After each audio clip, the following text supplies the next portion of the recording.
Please like, share, subscribe. For 25 years, we've walked side by side, brothers forged in the Marine Corps. And when the call came, we chose to walk with God. This is our journey. Welcome to the Not of This World podcast.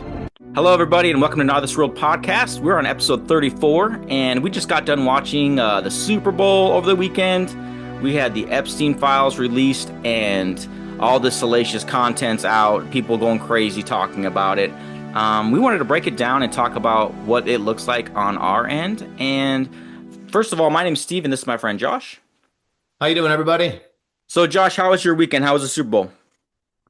It was fine. I have to say it was, I don't know, just wasn't excited for it, really. Yeah. I could care less about either team in it. And I guess it came down to like, well, New England's won enough. I guess I'll root for Seattle. Yeah. So I did less than you did. I had it on in the background where I was at. I left at halftime, and so I missed most of the show, but I came back to the all the people talking about what was good and bad. We're going to break that down because I think you said you didn't even watch the halftime show? no, I never do. Okay. So we'll break that down a little bit. I don't think you'll see much, but you'll hear other people's opinions about it. Hey, Josh, we're going to be talking about some crazy stuff today, but first of all, I shared with you that some of the things I think we're going to be talking about from a distance, and do you have any Bible verses that you gathered from that? Not of this world. Bible verse of the day. You know, it was kind of hard because from the topics you told me about there's a good amount of variety in those topics. Mm-hmm. And what I thought was most important on how I anticipate what we're going to be talking about today. I have one that I'm going to read. Let's go today. for it. It's going to be Philippians 4:8. Finally, brothers and sisters, whatever is true, whatever is noble, whatever is right, whatever is pure, whatever is lovely, whatever is admirable, if anything is excellent or praiseworthy, think about such things. And especially just Epstein files, division over Super Bowl halftime show. I just want to continue to remind people that our minds are meant to be fixed on heavenly things. And that basically is a long way of saying heavenly things. And to me, that's the most important thing for people right now with how divisive our society is. I totally agree. I shared on our last episode that we kind of came together talking about politics because I started watching a documentary on Netflix about the Epstein files, and like I was taking a break from screens, not paying attention, and that was when I thought they were being released 2 months ago, I think it was, or 3 months ago, 2.5 weeks ago, whatever. And I was waiting to hear people around me talking about it, and when I didn't hear much, I just assumed they pulled the same thing they did last time. They didn't release anything. And since you haven't been paying attention, can we start with a video real quick and we'll get into, maybe you'll see some of the things people are talking about, and then we'll discuss it.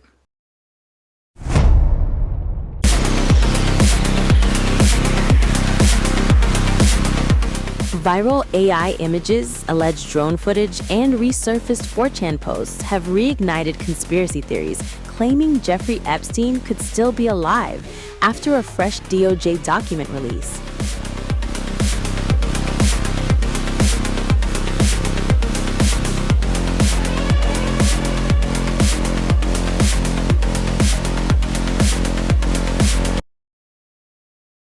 And there are some serious accusations against Trump throughout them. So here's what we know. Nearly 3 million pages of documents were released by the DOJ earlier today, and this is the last major release of government files about Epstein. Now, according to reporting from CNN, among the files is a list of complaints and tips that were made to the FBI, some of which explicitly name Trump and other powerful people. This list was compiled in 2025 and details some extremely disturbing accusations against Trump in particular. A quick sensitivity warning before we continue. We're gonna get into it, and this content is graphic. So one of the accusations reported that Trump hosted calendar girl parties at Mar-a-Lago during which Epstein would bring children to be auctioned. Another accusation details a 13-year-old being forced to perform services to Trump and others. Others go into details of parties and dealing with cartels. To be clear, as of right now, these accusations remain unverified. We don't know to what extent the FBI pursued an investigation of these tips, nor why the FBI made this list of accusations last year. Trump has long denied wrongdoing in connection with Epstein, and a Justice Department press release states that this production may include fake or falsely submitted images, documents, or videos, as everything that was sent to the FBI by the public was included in the production that is responsive to the act. Those are two of the things that I've seen recurring is Trump's being blamed for everything, and that the Jeffrey Epstein thing keeps popping up, that he's alive. He's somewhere, like, for what it's worth, I'm like, I see it every time I turn on my TV, though. Epstein's alive. Well, I actually have kind of a crazy story about that. Um, I wish I could remember what year it was. I was in Ohio and my niece was getting married. And while I was there is when supposedly Epstein did his thing, right? Deleted himself. Deleted himself. And her wedding was in this like really small town, kind of out in the country of Ohio. It was about an hour and a half from Cleveland. And we were staying at this random hotel. And one morning I was downstairs before everyone came down for breakfast, and my sister was down there with me, and we were just grabbing a cup of coffee in the lobby. It was like one of those hotels that has the free continental-ish breakfast, right? And we're sitting there, and all of a sudden I'm like, hey, that guy right there, he looks exactly like Jeffrey Epstein. Hmm. And my sister's like, oh my gosh. And like, we're looking at it and it was really weird because it looked like this guy had kind of like a disguise of some sort on, and he had two handlers with him. This person wasn't like with these two people hanging out with him. It was two guys, like security on this man. And I kind of forgot about it. And my sister reminded me of it like a couple of years ago. Like, I think that Jeffrey Epstein's still alive. Do you remember? Like Yeah. 3 days after he committed suicide, and he had ties to Ohio for some reason, my sister was saying, or like he was in, I don't know, was he in jail in Ohio? I don't remember. No, New She York said there was City, but ties to Ohio, why he would have been in or going through Ohio. So I don't know. That could be 100% nothing, but yeah. it was very strange. And the guy was like spitting image of Epstein, and I have no idea why he was with these like two handler type people. The two interesting things about the videos that I shared, they're both allegations and allegedly. So Hmm. they're both basically playing off of your, like, I watched this, you're spitting it as fact, but the truth is, it's just, it's off 4chan and it's like not credible. So it's like one of those things. But the more I dive into things, the more I start to look on Grok, or not Grok, sorry, X, because I never was on X prior to us doing the podcast. I started looking for like content on there, Hmm. and everybody starts to ask the AI, "Hey, is this real? Is this fake?" Because there's some videos I find that I'm like, "Dude, that's awesome. I'm gonna share this," and then AI says, "Oh no, it's fake." So I have a question for you. Do you think that we were given these tools of AI at this perfect moment where, like, it's for free, we can try it out for the most part, even the outdated stuff's really cool, even if you're not paying for it? Do you think we were given these opportunity to play with these tools, to make pictures, to make videos that aren't real, so that when we start seeing things in the future, a la like the Epstein files, um, that we're pre-programmed to start second guessing everything? I don't know if I think exactly that. I think the enemy has been bringing forth a multiple thousand of year plan that, he's had patience with, and he's gone step by step in a in a gradual degradation of our morals and our in our society, and introduced little bits of technology as we've gone to get us to where we're at. And I think he's preparing for a final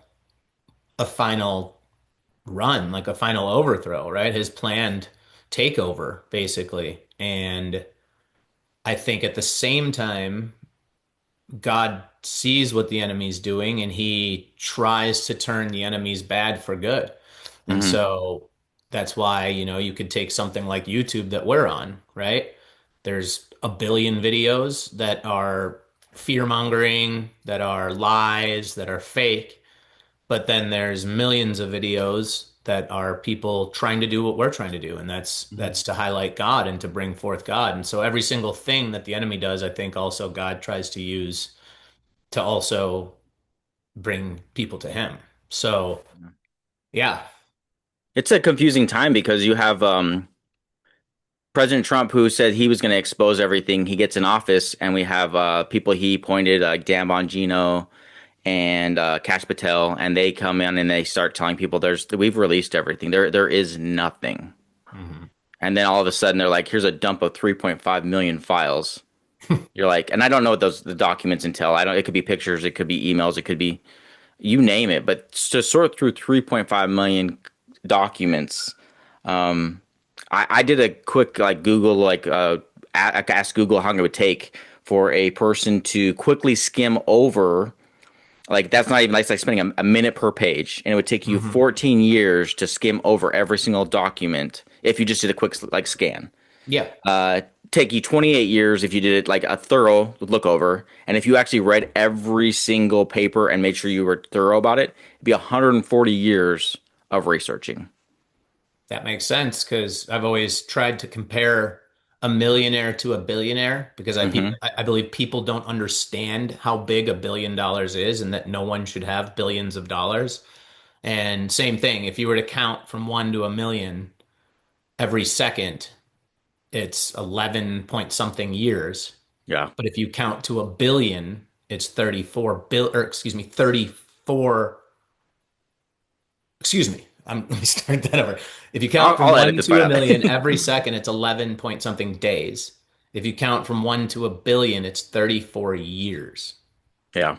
That's how much a billion is bigger than a million. Every second for So it's like 34 for years. me, I kind of feel like that's a long time. And for me, I kind of feel like we're getting this release and things, but Hmm. we're also now conditioned to question every single thing as if it's not real. So that's why I kind of like suspect that like this gift of these AI tools came at the same exact time of this release. Because if you look a year and a half back when we started seeing videos being produced by AI, they weren't great. Hmm. And it doesn't mean that the government and everyone behind the closed doors didn't have access to the better AI versions. I don't know that, but I just feel like every single thing that we're being told public wise, we're now have to question it. Absolutely. That's why I was saying I think it's, a battle between the enemy and God going on forever. Like, Yeah, okay, we've got this AI. Okay, now these files are getting dumped. Okay, we couldn't have looked over these files if we didn't have this AI. And so it's like a back and forth of like, you're going to have this evil, I'm going to highlight it with this good, and you're going to use this now for the bad, and I'm going to try to use it for the good. And it's been a back and forth, and it constantly is. But to me, the biggest lesson for the Epstein files, and it's why I am staying away from them, is everything in there is going to be horrific. I already know that.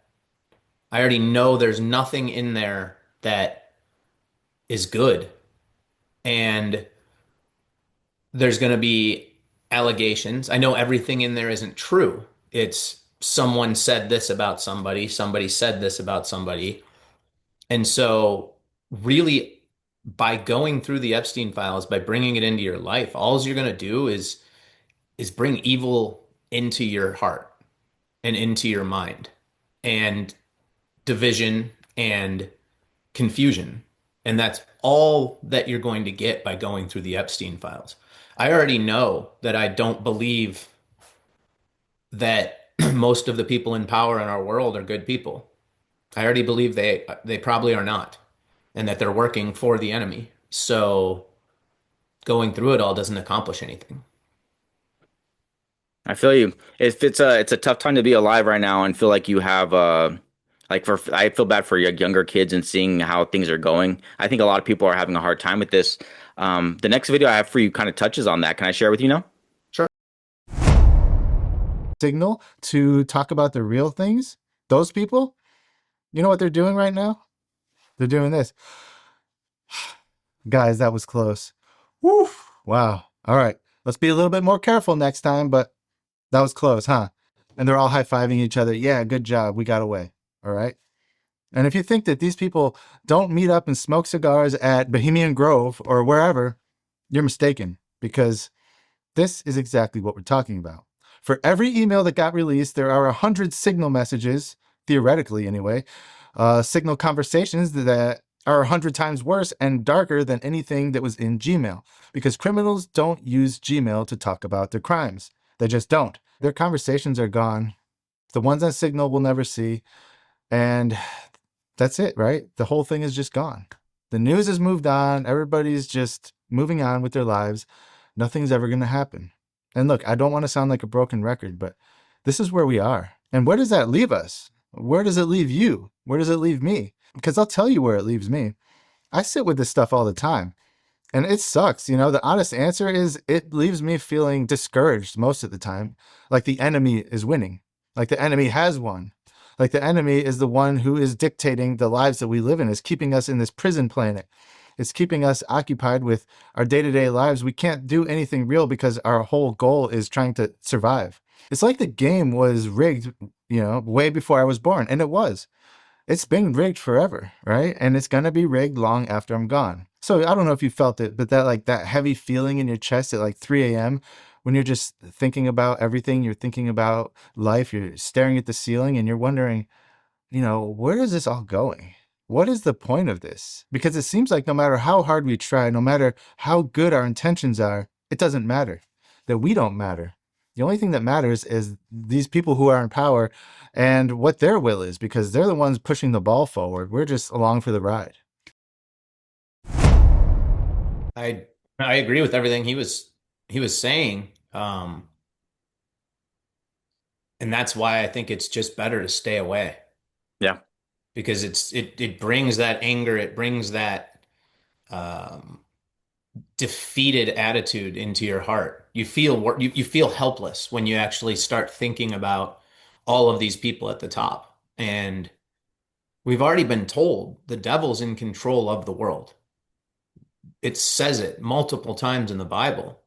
He is in control of the world until Jesus comes to to handle him. We Yeah. can't handle him. He's smarter than us. Yeah, I totally agree. I think that if I had the Epstein's files released 3 months ago, this would have consumed me. It would have been all I looked into. I'd probably be in the files myself, going over things, trying to find things to bring to you to talk about. And I'm literally let go of all of it. Like I'm not riding this ride anymore. I'm getting off. And like, one of our mutual friends in our Bible study had said to me, I said, he's like, are you paying attention? I said, not really. And he said, why not? I said, until I see arrests, I don't need to pay attention until it's serious enough where they've actually said this is conclusive evidence to start putting people on trial and there's justice. It just means the devil's running wild with it. And if he's not doing his part of making us all feel like where we don't have a chance in this world, he's doing his job by just having it out there. And I think the AI thing I mentioned earlier, where now we have to question whether it's real or not. Like the news of Trump, like I'm not saying Trump wasn't in the files. I'm not saying Trump isn't guilty. I don't know. But I see a pattern here. Whenever we see political sides start fighting, they start blaming each other for the same exact thing. It's like a kid who stole something, and then the mom knows it's gone, and the kid that took it and ate it like a piece of candy blames the kid that didn't do it. Well, I And think then the more important thing there is I don't think the political sides are truly against each other. I really don't agreed. think they are. That's exactly how you get rid of information and get people to move on is you give them so much fake information, you give them so much infighting that they forget about what they're even fighting about anymore anyways. And Right. that's why if you know you're going down for a crime, you start saying that it was somebody else that did it, and you get people fighting back and forth about who the real criminal and who the worst person was, and it all kind of goes away because there's a constant fast-paced news cycle that's always bringing up another tragedy and another horrible thing for people to move their minds onto. Yeah, I don't But think it was. Go oh, ahead, sorry, sorry. I just wanted to point out really quick how good God is, because you just said it yourself. A few months ago, you probably would have gotten consumed by all of this. Mm-hmm. It would have been, putting your mind in a bad place. You would have been like, I can't believe this, and going into this and that and making you so angry. But God knew what the perfect time was to really put it on your heart, to get you to step away from those screens, to get you to take that break from the screens so that you could reset your mind and reset your heart and get you in a place to be ready for what was to come. It was part of a plan. He had it from all along. He started placing things in front of me. It was you saying something. It was other people, videos I started seeing about people saying they can't do it anymore. And I'm like, by the third time I heard it, I was like, dude, this is from God. I got to step away for a little bit. So God is good. The one thing that's kind of crazy to me as we segue to the next video is I wanted to share with you how my church had done a program where people who are being trafficked. There's a program to sign up to help these people. And they were giving us statistics, and I don't have them in front of me, but it's just the crazy part about what's being forgotten is people are being trafficked today. Mm-hmm. And a lot of these things stemming from the Epstein files are people who were hurt. Mm-hmm. And the Super Bowl leading up to it, I texted you and said, hey, man, I know there's going to be something we're going to have to talk about. And I thought it was going to be like an anti-ICE protest. And like I after learning how the Super Bowl went, the halftime show went, I feel like the news cycle pushes past everything so fast that people are forgetting. There's people, like, we live in Arizona. There's people being trafficked, and it's not like all these little kids. It's grown people. Grown women come across the border with people, and they literally sell them for. And I don't know if I'm allowed to say that word. I don't know if I'll bleep it out, but it's literally happening today. And it's heart-wrenching because, like, at my church, we have a phone line that we call people, and you start to answer things that you find online, and it's phone numbers you call, and it's for like an escort service. And these people are being held against their will and being trafficked to this day. And like, they try and help these people and arrest the people that are doing it, but like, it's people act like it's a crime of like people coming in and starting to arrest people and families and take them away, and that's all you see on the news. And that is tragic. I'm not saying we shouldn't treat people fairly and correctly, but there are rules in place that we're going to go over in a little bit once we get to the next part. But as it goes for the Super Bowl show, I labeled this segment the glass half full Super Bowl show. And so it's kind of like I wanted to show you two things from the Super Bowl that if you just take it at face value, what you can take away from it, and see what you think. Welcome to Popcorn Planet. I am Andy Signor. Spoiler alert, Bad Bunny won from a rating standpoint by far. We'll go through that in a minute. And in our household, Bad Bunny won tremendously. I'm so happy because I have my wife, Jami, here. Puerto Rican wife. I'm so happy. I got to watch this with you, Jami, and our Puerto Rican family. And I have to share it again because to see the joy with you guys as this was unfolding and seeing what Bad Bunny Benito was doing and all the references, it just gave me so much joy to see how happy we were. Can you express that first? I mean, how exciting was it to watch that Super Bowl halftime? Oh my God, it was insane. I mean, the things he has been doing for the whole year, and then the anticipation of waiting for this show, and we were so excited to see it. And then, oh my God, seeing it all happening and being so amazing and fun, like he said, everybody dancing and seeing all culture out there for the world. It was really emotional and exciting. Yeah, I mean, he also did a lot of stuff that went over my head, and we found this amazing TikTok shout out here to Miss Angelina, who put it out very well. So many little nuances that starting off, we're in the sugarcane fields of Puerto Rico. Everything had a meaning. Just diving right into the historical context of colonialism in the Caribbean, the history of slavery in the Caribbean, the exploitation of our land and our natural resources for the economic gain of the empire. The way he started was amazing, like from the sugarcane history and how we've been a colony from the United States for so many years, and all the resources that you guys take from us. Hey, we gave you a lot of paper towels when the hurricane hit. Yeah, thank you for that. As I've learned it through you and actually doing the homework, they don't get treated as fairly. Now they're being treated as not citizens per Jake Paul, which we're going to get there in a second. One of my favorite parts was just it turned into a big wedding, and it reminded me of our own wedding.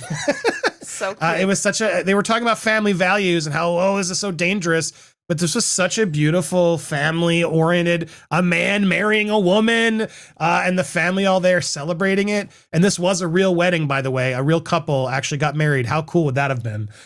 So cool. And then seeing Lady Gaga. And Lady Gaga as the my wedding God, singer. yes. This salsa version of the Bruno Mars song was I thought so beautiful. So beautiful. And and this party of the wedding thing, I really was like, he embraced it. Not And only dancing. I told you she was going to be You there. did call that. But I love this sort of walking around as they're having out the party. All right, Josh, that was the Super Bowl halftime show. Now, I didn't talk about this leading into the video, but the next part of the video is there was an alternate halftime show, right?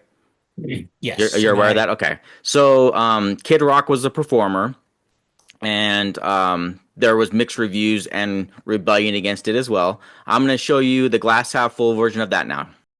All right. So Kid Rock, who knew that this was going to come out of him? Now, he's Bob Ritchie to me.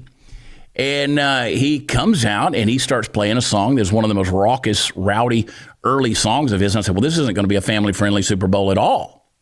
This isn't going to be a halftime show for the family. And then it cuts to a cellist and a violinist. I would love to know the tune that they were playing. If anybody can help me with that, I'd love to know what tune they played, because they first come out and they said, our brother Kid Rock. And then he comes out and he does that and it's wild and crazy. It's like Kid Rock you expect. And then they go to the violinist and the cellist. A lot of people tuned out right there. And then the same gentleman came back out and said, our brother Robert Ritchie. The stage lights up. It says Robert Ritchie, not Kid Rock anymore. Suddenly there's another guy. And he does a cover of Cody Johnson's song, Till You Can't, which is a Grammy Award-winning song.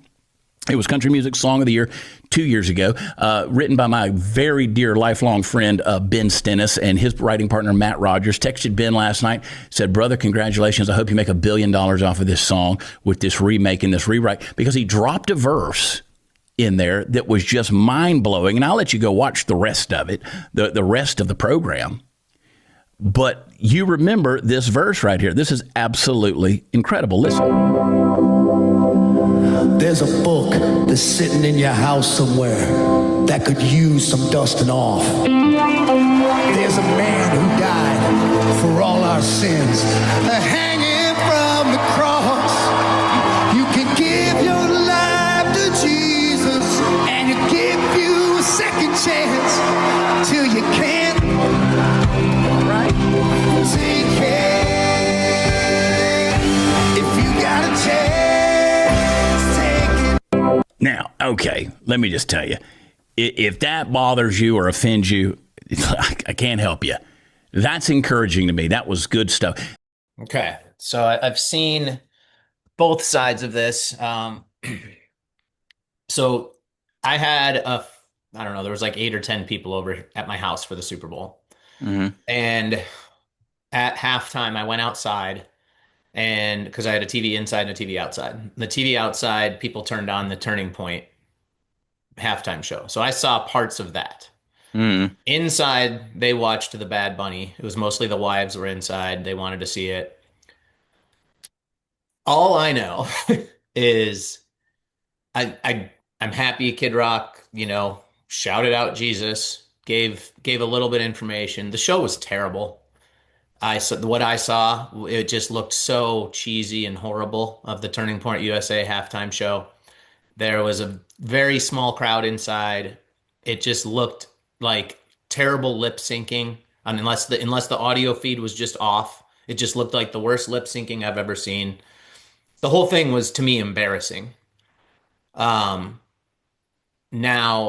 the people inside, all of the wives said they thought the Bad Bunny show was terrible. I didn't see any of it. To me, looking at all of it, I don't care about any of it. I have so little care about an entertainer at the Super Bowl. Yeah. It's so overdrawn and overplayed out. It's just people making money off of causing division and getting people to fight and make their own videos and have news to talk about. I don't even know who Bad Bunny is. I know I don't like the name. If I was a man, I would never call myself Bad Bunny.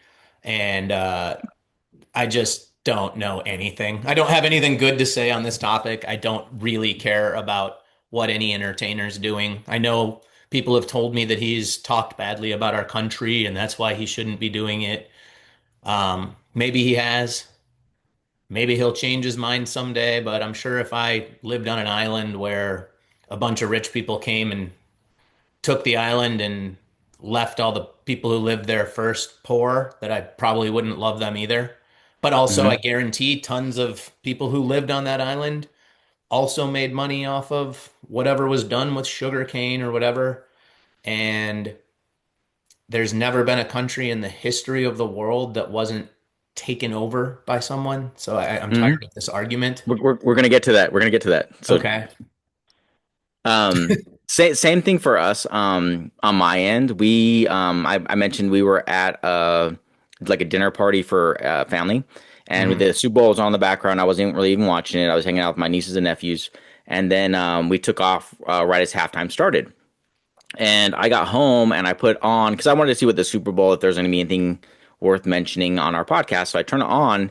So I have on my TV, I have the Bad Bunny performance, and my wife sits down next to me.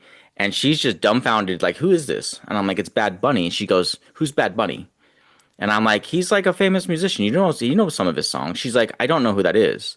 And I said, so I look up on YouTube real quick, like popular Bad Bunny songs. That I'm like, we know Bad Bunny. I've heard his name before. I didn't know any of his songs, to be honest. So that's okay. But his songs are very popular in standards of like people worldwide watching him. So he's a worldwide artist that's huge. But the interesting thing was the Turning Point USA video was available at the same time. So instead of finding what Bad Bunny was singing, I clicked on it. And so I have both in front of me. Obviously, the TV doesn't have a feed of chatting, but the YouTube feed does. It's a live feed. Okay. And so it's scrolling, and all I see is like patriotic, God Bless America. It's just over the top hearts and all these emojis and all. It's like, it's all just love, right?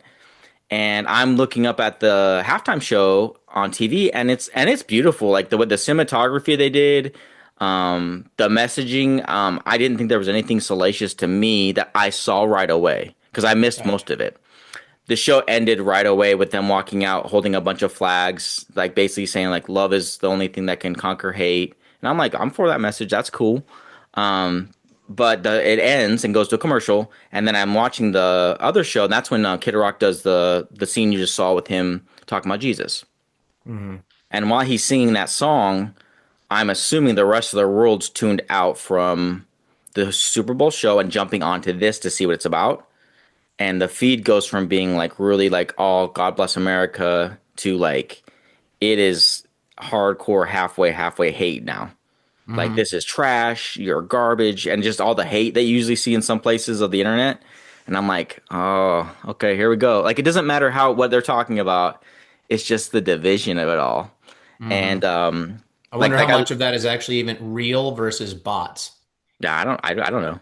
Yeah. But that's why I labeled that one glass half full, because I saw two people talking about it.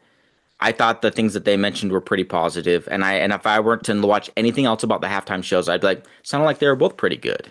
Now, the world we live in and the world that we are seeing being divided in front of us, I'm calling this the glass half empty. And I have two segments that I want to show you that, like, I just want to show two people who, one of them is Benny Johnson. You know who that is? Maybe if I see. Okay. He's one of the people I've watched for a while. He's also a Christian, and Benny Johnson. Oh, Benny. I was like, yeah. Okay. But he's a Christian as well. He was brought up by like Charlie Kirk. So he has close ties with him. And just be honest with you, like I'm going to show it to you, but I was a little bit embarrassed by the way he reacted to this, watching it and trying to critique things from an objective perspective. Like I just kind of like sometimes when Tucker Carlson laughs at things that might be inappropriate and he has that chuckle. Yeah, it's kind of that. It's kind of one of those things like nails on a chalkboard to me now when you're like, dude, that's pretty insensitive to have that kind of a laugh about things that people are passionate about. So I would like to show you that video real quick of the glass half empty.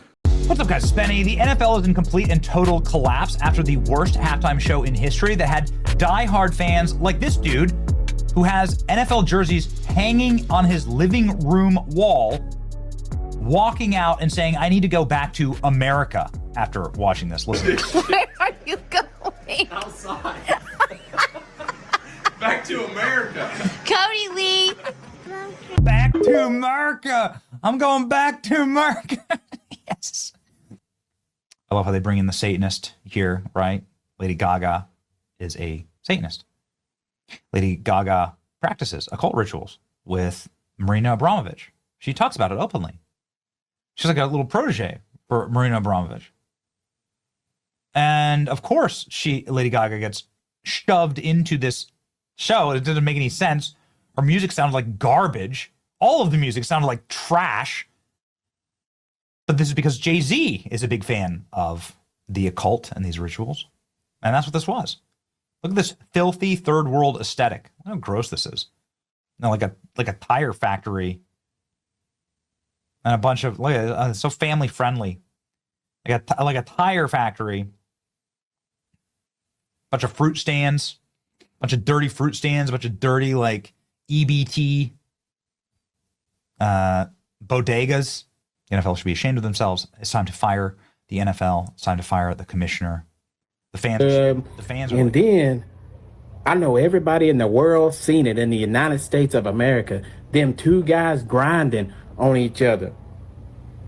I would have rather seen freaking Janet Jackson have a clothes malfunction than anything other than watching two guys grind on the Super Bowl halftime performance. Roger Goodell, why did you pick Bad Bunny? For what? I don't know. I don't want to see it again. I walked out. Like, I mean this in the most respectful, like, way possible. But if there was ever a time to call ICE, the Super Bowl halftime show is when y'all should have called them. That's when the hell y'all should have picked up the phone and dialed 1-800-ICE. Because what the was that? All right, Josh. Now we can talk about that real quick, and I have a different objective too, talking badly about the other halftime show too. Let me say one thing about that before we go into the other side of hate. Mm-hmm. I'm just so tired of the hate. Yeah. I'm just so tired of it. Like, why are they being, I don't even, why is being racist okay? Yeah. Like, I'm all for ICE doing their job of getting people out of the country who came here illegally, didn't follow the process. That's one thing. But guess what? Our entire country is founded on immigrants. Mm-hmm. Our entire country is immigrants and people who followed the process. And I don't care if someone's from Mexico, from Guatemala, if they're from Nigeria. I don't care where they're from. If they come in, they're a human being created by God. And the fact that it's okay and people just laugh and joke like, ha ha ha, this looks like a tire factory and whatever, that's unacceptable. Yeah. Like, there's no reason to spread that hate. It's just not okay. I don't care what side politically you're on. It's just not okay. And when they say, like, why did Roger Goodell get this guy? Well, something to think about is these people in these high up positions, whether you run the NFL or whatever, their God is money. They don't consider that the immorality of two guys grinding on each other. They don't care. They care about what's going to get the biggest ratings and give them the most money. And that's also disgusting. So I just wanted to say that before we go into the other side of it. I think that we're going to see from this other guy too. I think the younger kids call it dunking on each other. Okay. It's like this culture, like we used to live when we grew up, we would insult each other for fun. And it would be whoever had the best insult kind of won the joking contest, but it was a joke between everybody. And we all laughed, and whoever had the best one, we laughed together. Yeah.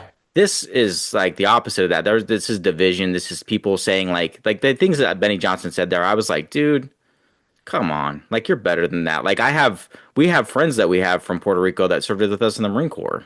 Yeah. And like, I totally support, like, they're part of America. Like, it's just, they served in the Marine Corps. They served your country, Benny Johnson. Right. Like, so. And I don't hate Benny Johnson. It's just one of those things where I was like kind of disappointed in it. But like, I found, I can't think of this guy's name. It says it on the thing, but for as much as there's hate towards hate going that way, I'm going to show you a version of this. And this is the glass half empty. Like I showed you the good side of things. Now let's look at how people can just smash both sides of whatever's happening.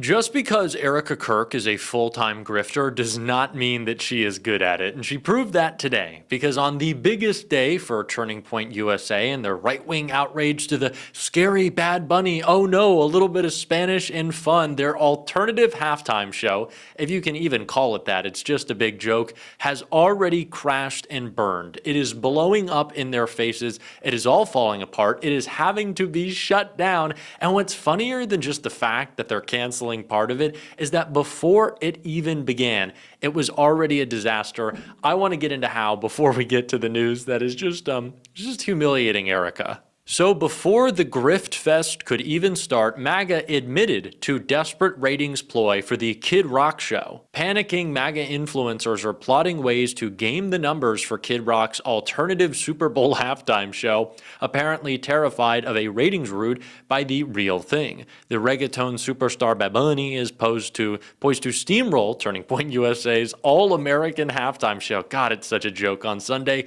MAGA vitriol against the Puerto Rican superstar reached new heights last week when he accepted his Grammy for Album of the Year by saying, "Before I say thanks to God, I'm going to say ice out. We're not savage, we're not animals, we're not aliens, we are humans, and we are Americans." White House Press Secretary Carolyn Leavitt told reporters last week that Trump, 79, would much prefer a performance from Kid Rock. The 55-year-old MAGA singer, a close friend of the president, has come under fire after his creepy comments towards teenage girls resurfaced. In a 2001, a 30-year-old Kid Rock said during a Saturday Night Live performance that he couldn't understand why men would wait for then 14-year-old Olsen twins to turn 18, disgusting, before pursuing them. So I wouldn't say things are hopping for Eric Kirk and the All-American halftime show. And what's so funny about this is what MAGA defends more than anything else are corporate interests. Let's be real. Tax cuts to billionaires, they lick the boot, they'll defend every rich person they can find. But what they don't understand is that the reason that Bad Bunny is performing at the Super Bowl halftime show isn't because he's an incredible artist. He is. I love Bad Bunny. His music is fantastic. It is fun and it is great. But that is not the reason why Roger Goodell made sure that he was performing. It is because he has huge global reach, unlike Kid Rock or any of the no-names who are performing for Erica Kirk. Well, actually, they're not performing, as we're going to get into. It is the very systems that they defend. It's capitalism that brought Bad Bunny to the Super Bowl halftime show. It's not woke. The NFL wants a more global audience. They want a bigger audience in Latin America, and so they picked the biggest superstar on the planet. That's why. So MAGA, next time that you lick the boot of a billionaire, maybe considering what it's doing to your life. I don't know. I just think it's so funny that they don't understand how we got there. But they also don't understand how to put together a halftime show, because mere moments before the halftime Kid Rock fun spectacular was supposed to begin, we got this tweet from Turning Point USA. Turning Point USA posted, "Update. Due to licensing restrictions, we are unable to stream the All-American halftime show on Twitter. Head on over to our YouTube channel tonight around 8 p.m. to watch the full show." Oh my. The big MAGA audience that dominates Twitter, that Elon Musk bought the platform to just explode all of their engagement. Elon also spent the past week handing out millions of dollars to right-wing goobers who post slop on Twitter. And so that's where the base is. That's where they were going to be able to juice the numbers. If anything, Elon would make sure that it was all artificially inflated and pretend that, oh my God, the left got destroyed. Oh, Bad Bunny got destroyed. He got bodied. And now they can't play it on Twitter. Isn't that funny? It already fell apart. The grift fell apart. No matter how many screens you try to watch it on, you can't watch it on Twitter. Already shut down before it could even begin. And over what? What were these people so upset about? Bad Bunny is an American. He is a patriotic American who actually believes in the values of this country. He has done incredible things for his community in Puerto Rico. And when MAGA talks about him, one, they sound racist, but also they sound stupid.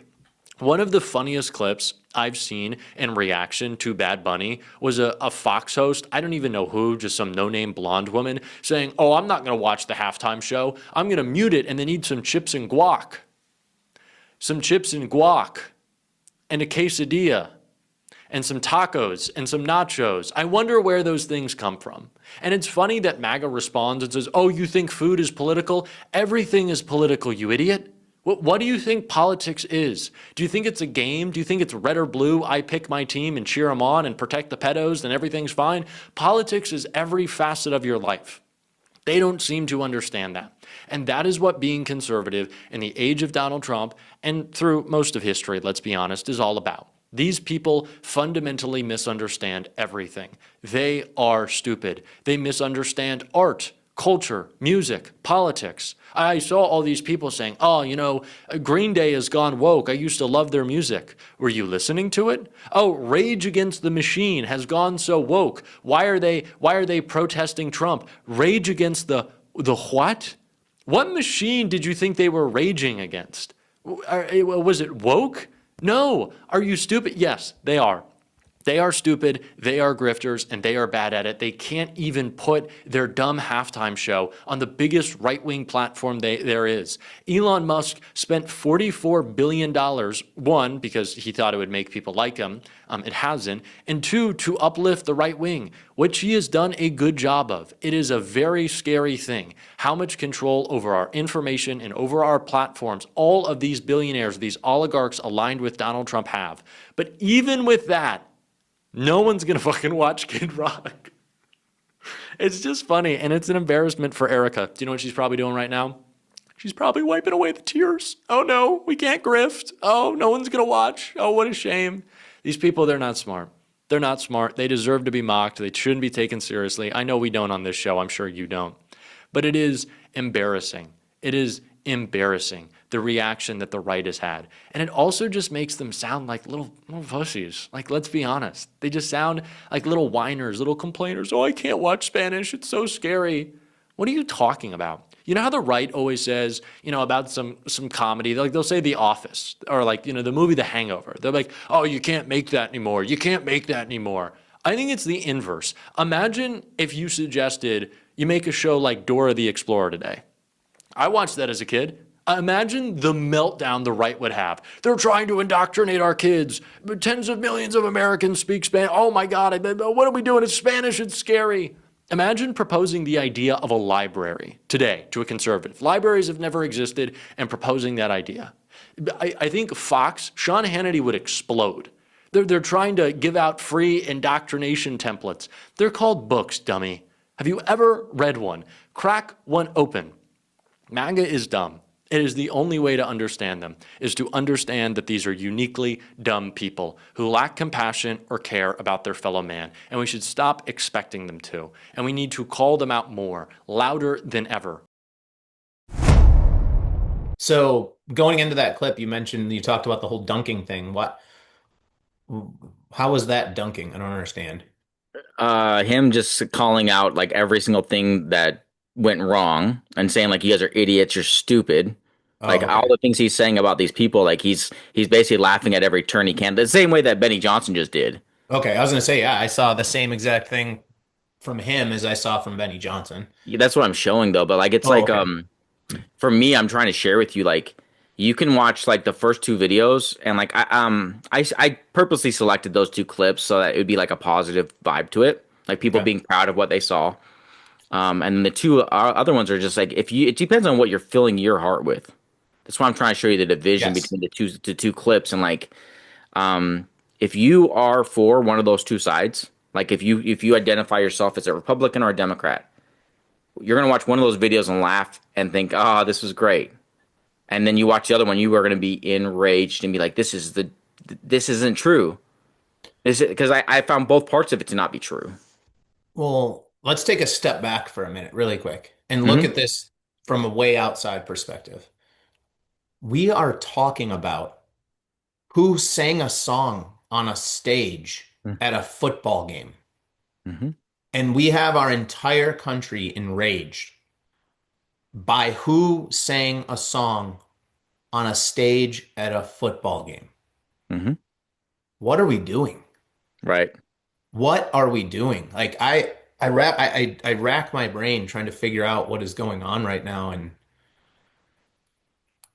I feel like and we've talked about this so many times before, and so many people, and I know you feel the same way, that we are coming up on the end days. If it's not the end days, then there has to be a massive reversal in our society by God at some point to shift things back to goodness, because there is just so much hatred. There is so much division, and people are separated into the two sides. And Jesus said, a house divided will fall. And we are falling. We are falling rapidly. And this is where I think, if we are in the end days, the devil has people so distracted by hating each other, hating each side of the political spectrum, that I think this is, maybe not this moment, but it could be soon, the perfect time for that Antichrist to swoop in and have the answers. As people continue to hate more and more, and things fall apart more and more, that's where the Antichrist comes in. The devil is tricky. He's not just going to have him rise up out of the Democrat Party or out of the Republican Party. It's not Trump. It's not Gavin Newsom. It's going to be something unexpected, because the world is a complete disorder and chaos and hatred. And that's when that hero comes in, because the Antichrist is a hero in the beginning. Right. Pastor Josh Howerton is somebody that I've played for you before. You know when I say that? Yeah. Okay. He this is from awesome, I do too. I agree. You shared a few things on our Bible study from him. He came in and started commenting on Billie Eilish's comments about we're living on stolen land. Mm-hmm. And kind of like, that's why I was kind of like, let's slow down on that conversation, because I was going to share something from him. Gotcha. I'd like to show you that clip now of him. Like, basically, he starts breaking down, like, he's wicked smart, dude. And the way he presents things, it's like irrefutable if you really listen to what he's saying. I think he touches on some really good points about what conquering in this world means, and like who actually owns property, and how things have really broken down. Because when you start having these conversations about Americans and we're on stolen land, all these different things, like, of course it sounds bad. It's like this argument people are having, and like, let's just slow down and like look at it from a world view. We're in a broken world, that's for sure. We're going to be reacting to Billie Eilish and Jelly Roll's Grammy Awards acceptance speeches. Now, no one is illegal on stolen land. Sabrina Carpenter, classy-eyed. Applause, applause, applause. Oh, lots of applause. Oh, yeah. Nobody's illegal on stolen land. Okay, now let me just pause real quick, because this actually is really important for you to understand. First of all, the claim that nobody is illegal on stolen land is historically inaccurate. So this is just the little, history nerd in me. First of all, it's inaccurate that the United States is quote-unquote stolen land. The United States was not stolen. It was three other things. It was purchased, it was settled, and it was conquered. Purchased, settled, conquered, not stolen. The other thing you need to understand, and by the way, here in a second, there's actually a spiritual dynamic. You're seeing a competing worldview here, but I'll get to that in a second. The other thing that you need to understand, that's like logically and historically at odds, is, hey, newsflash, literally all land in the world is conquered land. All of it. So the Normans conquered Britain, the Mongols conquered Asia, the Bantu expansion displaced the African people in the U.S. I just want you to stop and think about this. Like, this is the type of phrase that like your JUCO college professor will throw at you, and then you don't know what to say. So I'm trying to help you here. Even in the United States, you go back to the Native American tribes. The Sioux tribe displaced and conquered the Cheyenne tribe. The Comanches conquered the Southern Plains. The Aztecs, oh, by the way, built an entire empire in South America on conquest of other tribes and human sacrifice. So here's where this gets really interesting. So what's happening, this obviously is tied to the current immigration debate that's raging in the United States. So just stop and think, and you're about to see how logically, honestly, kind of hilarious this thing is. Because what the objection is, hey, all the people that are coming across the southern border, primarily for Mexico, like, man, how in the world could you call them, illegal? Because this is stolen land. That's kind of the vibe. Well, here's the thing. Newsflash, Billy. The Spanish crossed the Atlantic Ocean and conquered the Aztecs. So all of current Mexico, by her standards, is also stolen land. So it's like all the people that you're saying, hey man, how could they be illegal? This is stolen land. Newsflash, by your standards, they are on stolen land. So the question you got to ask is every Mexican person illegitimate? Yeah, I mean, he nailed it, right? It's look at history. It's just the way it is. And I'm not saying that it's right to take land from people or anything, but this argument's it's just gotten ridiculous. It has gone on forever. Exactly what he just said. Everywhere is taken land. It's been conquered, right? And people have mixed. And there's no reason for anyone to be racist. There's no reason for anyone to hate someone coming from another country, but rules are made and put in place for a reason. Because if we are having citizens come into a country, we need to document them. We need to have an understanding of where they are, who they are, where they come from. Otherwise, you can have all kinds of, attacks and things that you don't want happening. Or you can have people even just petty theft and things if you don't have an identification for someone. It's a reason why we have identification as citizens who were born here. It's pretty simple. Right. It's not that hard to see. If you go back to the last episode 33, I shared something from him as well, where he talks about the things that are being reported in the news versus the reality of what happened. Mm-hmm. Like one of them was a baby that got pepper sprayed or had something happen to a baby. And the truth was the baby was left in a car by the parents who were protesting and they got in trouble for it. And he comes through with all these multiple things that we're being told on the news, on social media, that we're all just regurgitating to each other, and it just depends on which zeitgeist you're living in. If you're following a certain path, like the two gentlemen I just shared from the Super Bowl show, if you're on this hatred path, no matter what you see, it's going to be hatred for one side or the other. Yeah, and I think a big problem is people lack discernment now. Yes. And it's part to do with, number one, if they aren't believers and they don't have the Holy Spirit, they're going to lack discernment. But the other part of it is even believers who do have the Holy Spirit, we're taking in so much content and news and filling our minds with so much stuff that we're not hearing what the Holy Spirit's telling us. Yeah. And that's a major problem because we're not seeing through to the truth because we're filling our minds with so much unnecessary information and hatred and dissension. Well, see, the thing that's interesting to me when I was watching the ICE thing is kind of why I'm bringing it. The reason I'm bringing it up is because that's what's like the focal point right before the Epstein files. Mm-hmm. And it's a hot button topic where I think if we backtrack like 2 years ago, 3 years ago, the LGBTQ was the hot topic. Mm-hmm.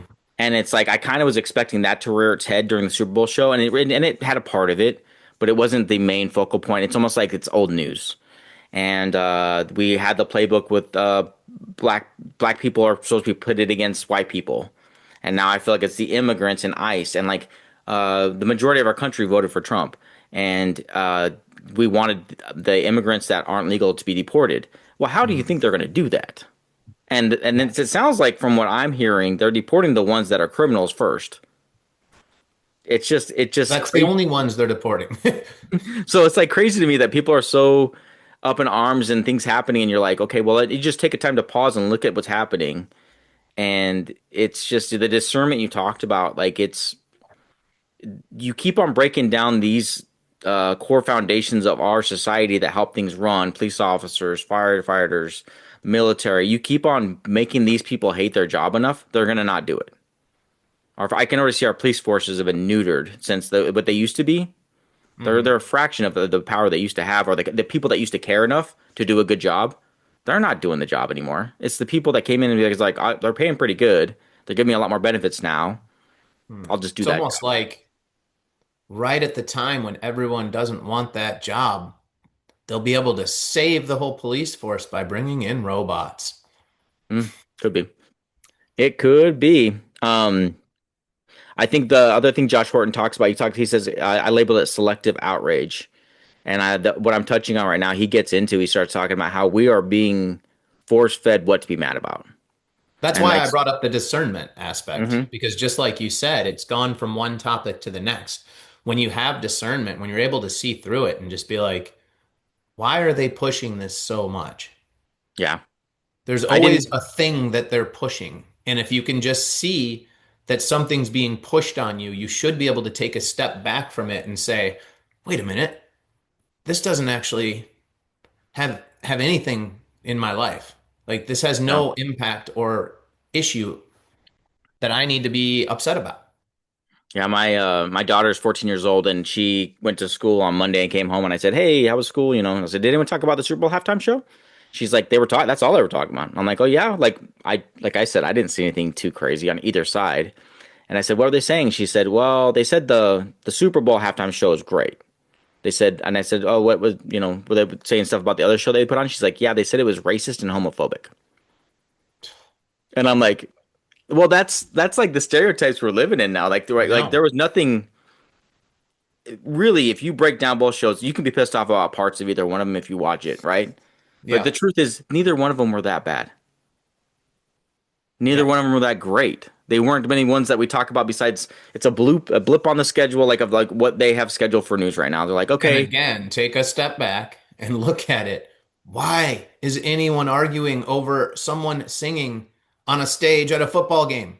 yeah, There's much bigger things for us to be spending our time doing. amen. Let's see what Josh Horton has to say about the selective outrage because I think it's like just plays right into it. Okay. Because their country was stolen too. So that's one. Now, two, let me go a layer deeper because people do not understand. This is a play that's getting run on you over and over. And we're not doing a good job of like, hey, the opponent's offense keeps running the same running play up the middle over the left tackle and getting 6 yards. And we're never adjusting where our linebacker is. So let me help you adjust the linebacker real quick. What you're seeing right here, this is an example of selective outrage for the advance of a cause. I'm going to say it one more time so that you understand. It's selective outrage for the advance of a cause. And here's how the play works is we're going to ignore all of these other examples of the thing that I'm talking about, but we're going to focus on the one example that weaponizes that narrative against the people that I need it weaponized against for the advance of a cause that I'm trying to advance. So like, here's what I mean. I'm going to give it's a little incendiary, but just kind of go with me. I'll give you see this especially in how conversations with secular progressives in the United States go on slavery. So, for instance, like I'll just be honest. If you didn't know this, I have three adopted kids. Two of them are African American. So it's really interesting. Me and Jana had a conversation with our kids a few years ago where they were learning about slavery in school, and we do a classical Christian education, but we were still asking them. And we were like, hey, I just got curious. Who do you guys, I asked them, who do you think invented slavery? And immediately without even thinking, they said, oh, white people. Now, think about this. That's the vibe that you definitely get if you're in the United States. Now, here's what's really interesting. Every nation on Earth for the entire history of planet Earth has practiced slavery, but people, especially secular progressive people, they only notice or care when it's white Christians that are portrayed as having done it. Have you ever noticed that? Like, I'm going to get to this here in a second. There's a reason for this. And I'll just say this is like the thing that you're like not supposed to say. So every nation on earth has practiced slavery, but they only notice or care when it was it's white because of the secular redefinition of justice has to do with intersectionality, and Christians because there's a spiritual thing to it. They only notice or care when it was white Christians who do it. The other thing that I just want to point out on the slavery thing is, man, it was predominantly white Christians that ended slavery for the first time. Nobody ever talks about that. So what you have is, again, every nation practiced it, but they only noticed or care when it was Christians that did it. Why is that? That's really interesting. Bookmark that. The same thing applies to quote unquote conquered land. Every nation on earth both did it and is conquered land, But very interestingly, ask yourself this question. Why is it that people only notice or care when it was supposedly kind of framed as white Christians that did it? Well, there's a few reasons for this. Number one, what secular progressivism does is based on a framework of justice called intersectionality. It's kind of hard to explain. Intersectionality is this vibe that there's like a pyramid of oppression, and that the people at the top of the pyramid are the people who ostensibly have experienced no oppression. So it's like white male Christians that are heterosexual and able-bodied. They're like Darth Vader because they're at the very top. They've quote unquote experienced no oppression. And then it's like in intersectionality, you get like a point for everything that you're not from the top. So if you're non-white, you get a point. If you're disabled, you get a point. If you're gay, you get a point. And the more points you have, then the more valuable you are to society, and actually kind of the more of an accurate understanding of the world your claim to have. So part of it is intersectionality is based on a whole redefinition of justice that seeks to sort of dethrone the people at the top. But let's go a layer deeper and ask about the spiritual thing. Why is it that it's really only matters when it's Christians who did it? All right, now think about this. What's happening here with selective outrage for the advance of a cause? The play that gets run is they try to reframe the past in order to control the future. This is really important for you to understand. Secular progressive people, they try to reframe the past in order to control the future. So you'll see this in things like, for instance, the 1619 Project. If you're unaware of this, the 1619 Project was an educational sort of project that sought to try to redefine when the United States began, and then sort of reframe the entire history of the United States through the lens of the transatlantic slave trade that began in 1619. And so it was like, hey, we need to reframe the entire history of our nation around race and racism. Reframe the past to control the future.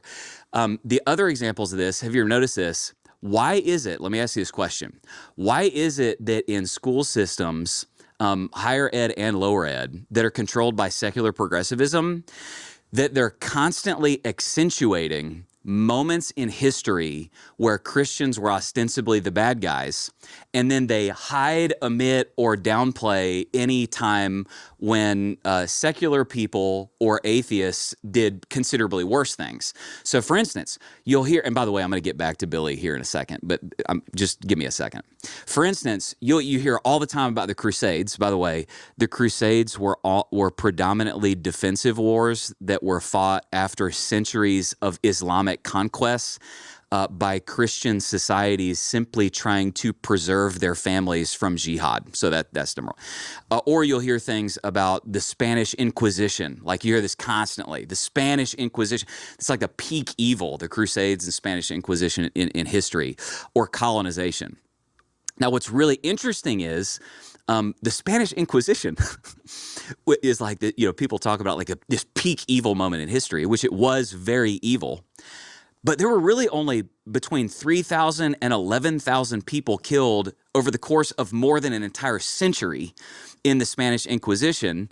And when people talk about quote unquote colonization, a lot of times what you have is Christian missionaries coming to societies where warring, like vicious tribes were committing mass genocide against each other and sacrificing thousands of infants to pagan gods, like cutting their hearts out while they're alive. But then they'll reframe that moment as missionaries coming and sort of taming this savagery as this evil colonization. Well, why is this happening? They need to reframe the past in order to control the future. In other words, if we want to make sure that Christians and Christian morality don't control the future, we need to reframe Christians as the bad guys in the past.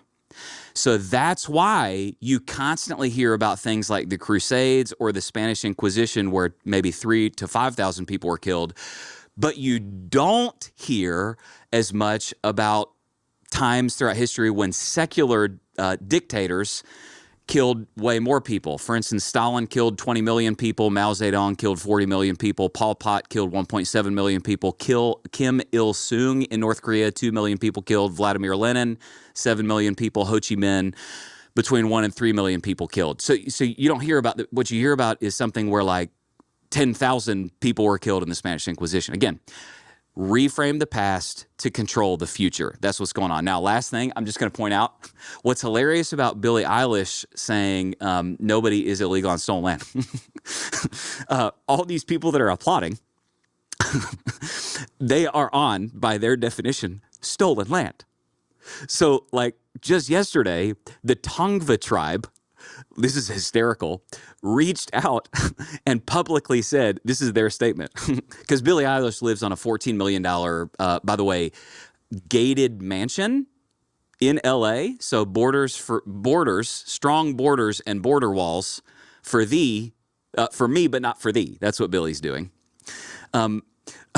She lives by her definition, stolen land. So the Tongva tribe made a public statement just yesterday that said, as the first people of the greater LA basin, we do understand that her home is situated in our ancestral land.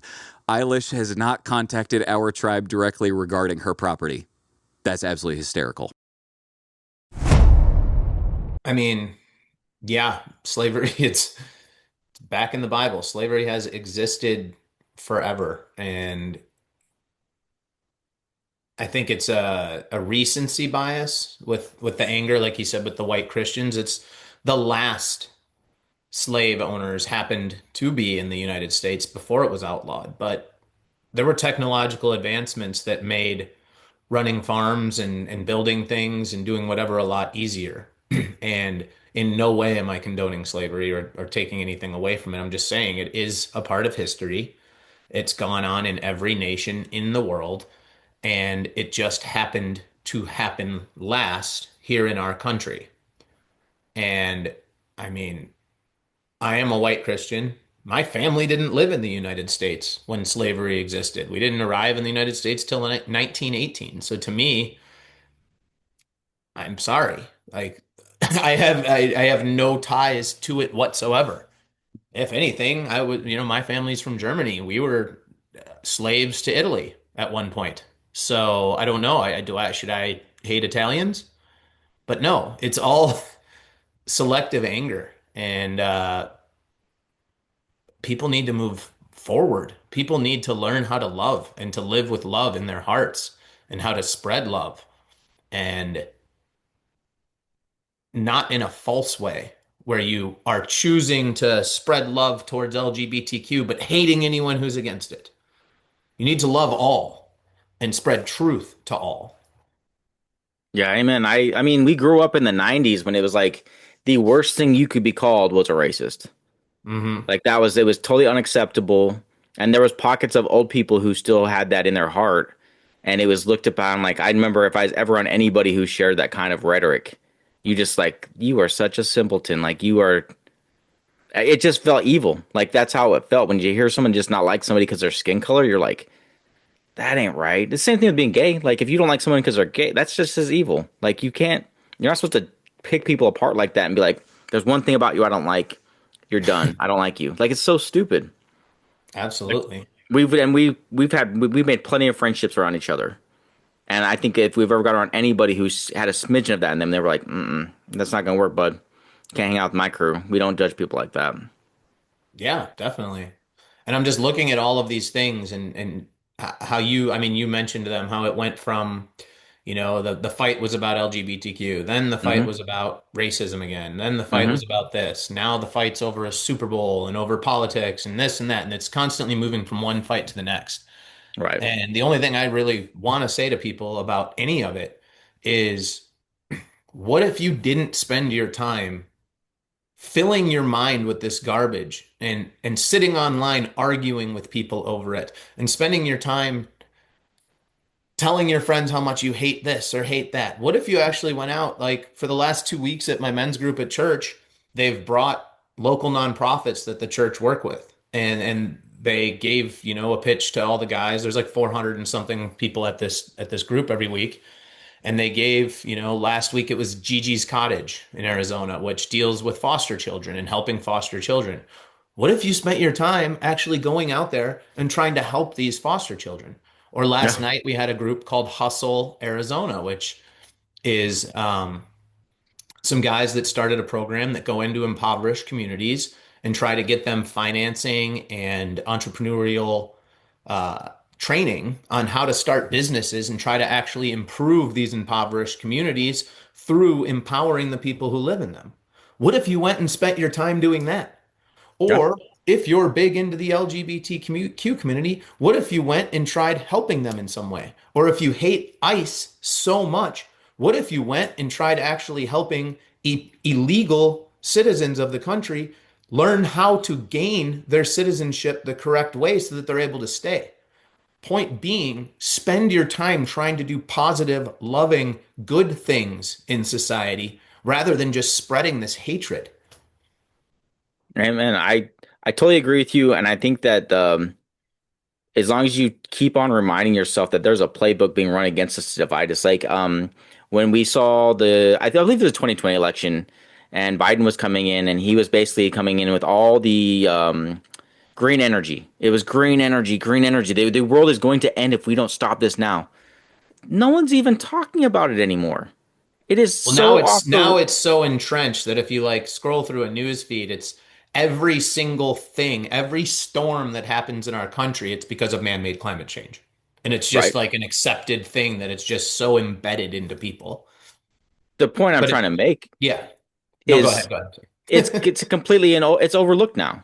And it was like something that people kept on saying, that was their talking point when they're talking about voting wise. And it goes to both sides. You'll have sticking points. For me, one of the hardest things I have to talk about, if we're talking about things that why I have to vote a certain way when I do vote, it's abortion. I was very much on board with people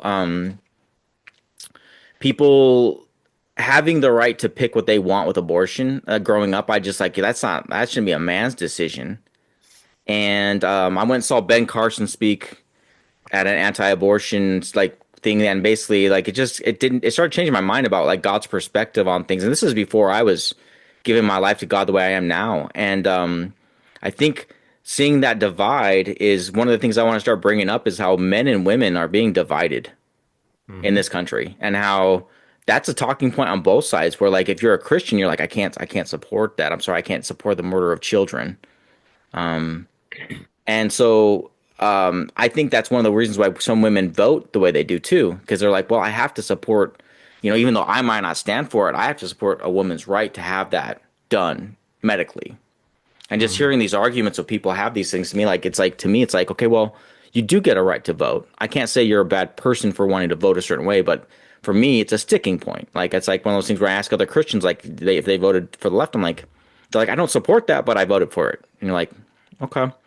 But I think that's we start to see these dividing men and women, and this lonely factor I keep seeing online, and it's pushed on my algorithm constantly. I'm why? I'm married. I don't have kids. I have kids. Why are you telling me about people being lonely? But then I think about the men in my life who I have a few guys in my life that are older, and I think you have some too, that you're watching them, and the dating scene is it's completely different than when we grew up. Mm-hmm. Well, yeah, I mean, they're dividing men and women. They're dividing youth from adults. They're dividing straight from gay. They're dividing any race, not even black versus white, not even Hispanic versus white. They're literally just dividing every race. Mm-hmm. They're dividing rich versus poor. They're dividing Christian versus non. They're dividing, let me see if I can think of any others.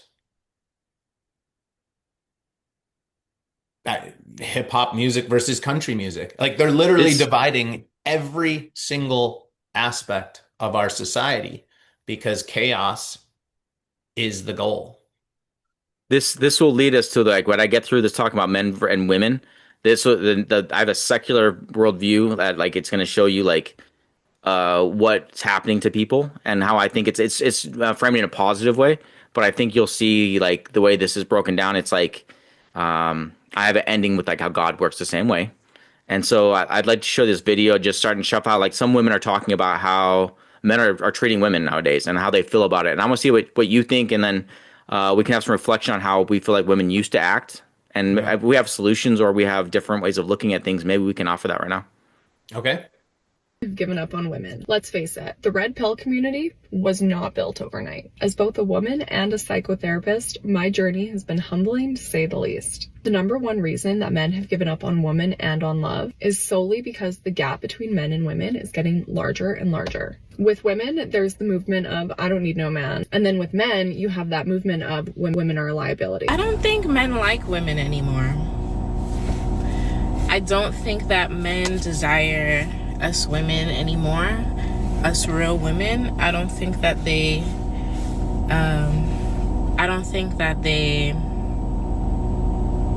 value us like they used to. Women are scared of happily single men.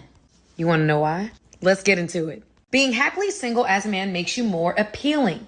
Men that don't need to be in a relationship. Men that have high standards. Men that don't chase women. They chase in purpose. This makes women think, wonder if that man is actually interested in them, and will in turn, y'all listen to this, increase the value of that man and his expressed interest in their minds. If you look at the stats on who's happiest, the happiest people are single women and married men. They're the two happiest groups of people always. Single women and married men are the happiest. Are the happiest groups of people. Like not married women. Married women like end up doing all the jobs, and married women aren't happier than single women. Single women are happier than married women. And married men are really happy because they get everything done for them, basically. Here is why intelligent men stay single. At work, being logical is rewarded, but that doesn't work with dating. Women want to feel emotions. This means flirting, telling stories, and making her laugh. Only when you stir her emotions can her attraction for you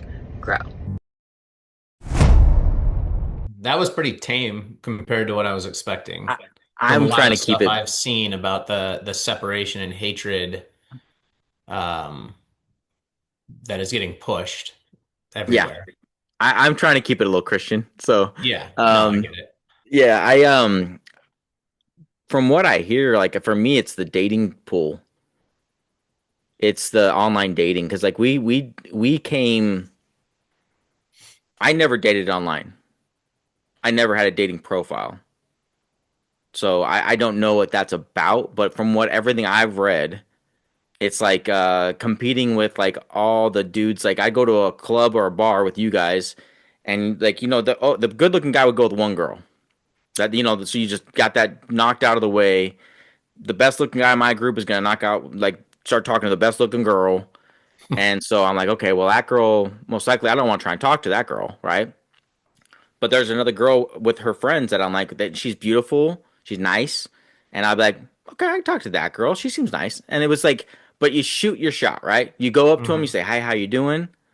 My name's Steve. Nice to meet you. And either you get rejected or they're interested. And sometimes I got rejected. Most times I got rejected. But I went back and hung up with my friends for 10 minutes and then said, wait, there's another group of girls over there. That's the prettiest girl. She's talking to a guy already. There's a second pretty girl that I'm like, she's beautiful too. I'm going to go say hi. And I rinse and repeat. And that was a cycle of like just getting to know somebody. And then turns out like I never met a girl I married at a bar. I met a girl through a friend, but I trained myself to get like used to talking to people and like the society we live in with young men. Like I related to my kids playing Nintendo for the first time. They played Mario and they thought this is kind of neat. It's fun. But when they died after the third life and they didn't have extra lives left and they had to start from the very beginning, I'm not playing that game. I do not lose like that. I got to keep continuing where I'm going. And I think men approach dating the same way. Like, I lost once. I'm not playing that game again. Well, I think there's a lot of factors that go into how this has gotten to where it's at. And the online dating is, I think, a big part of it. From what I saw, right at the time I met my wife was around the time that it really started to pick up. And I was living in San Diego. I was around a lot of wealthy people. A lot of my friends were very successful, good-looking, in-shape guys, right? And from what I saw, and I obviously am not going to name any names, there's a couple guys who were womenizers, right?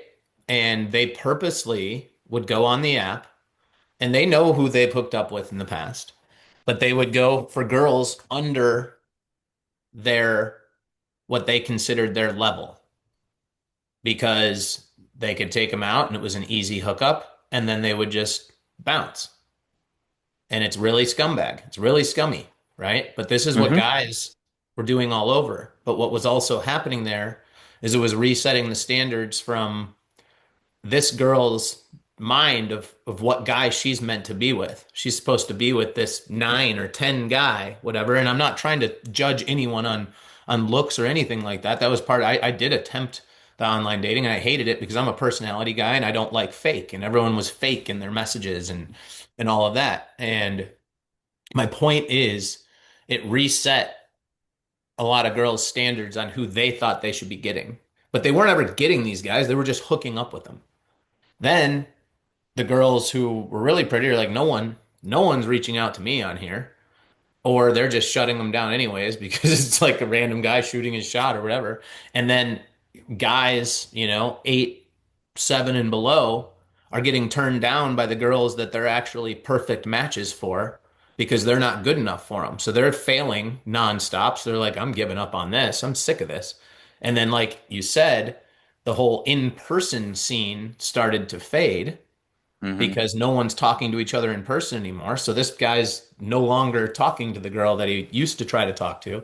And the whole thing just kind of fell apart and everyone just started to dislike each other. And then you've got money motives and governmental motives where, another country, say China, can see an opportunity to push to lower our population. And if they can get men and women to hate each other, they're going to keep pushing that in there because there's going to be less babies born because they know they've got a population problem already happening there. If they can start to create the same for the United States, you've got a great motive. And so I think there's so many factors, but it's definitely disheartening. It's not good. Yeah, I don't know. Like, it's like one of those things where I talk to the guys that I know that are single, and I try and give suggestions on how I would approach things. And it's always like kind of falls on deaf ears. Like you don't understand the way it works now. And you're like, there's nothing that can surpass like having charisma and confidence and going up to a girl and be like, hey, I'd like to talk to you. Like, it doesn't matter. Like, the truth of the matter is like, if your girl thinks you're attractive, you going up and doing whatever you're going to do is the best and most romantic thing and gesture you've ever made. Like, it's the best thing she's ever seen. If she's not attracted to you, you're creepy. That's a tough pill to swallow, but that's always been the rule book since it started. It's always been the rule book. It's like, if the girl thinks you're good looking, it's like you could do the same exact thing a different guy does. And it's like, if she doesn't like you, she's like, oh, this guy gave me flowers. But the guy that she likes, he gave me flowers. You're like, well, if you don't shoot your shot, you don't have a chance.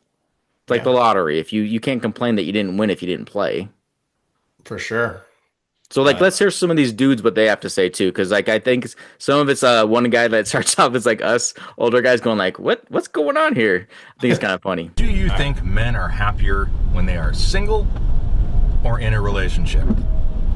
This question comes up because I got into a bit of an argument on Facebook this week because someone had posted a very long and detailed post alluding to just that fact, that men, when they are free to pursue their own goals, see who they want, and hang out with friends, and do all the things that they want to do, are actually happier than when they're in a relationship.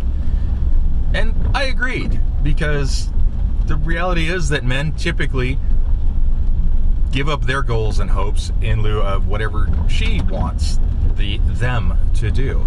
Of course, this led to a lot of arguments and a lot of hate from the women at me, which I am very much used to, which is fine. When you get enough lonely single men in their young ages of like 20 to 30, right, with no family, no kids, nothing to die for, to stand for, you're going to have public tragedies keep happening. Soon they'll start targeting higher ups in government because, once the greed sets in from those at the top and they take more and more and more and you're left with nothing, then you'll really see the, quote, revolt everybody talks about. Percent of men are tired of dating. They've decided to opt out of the dating pool.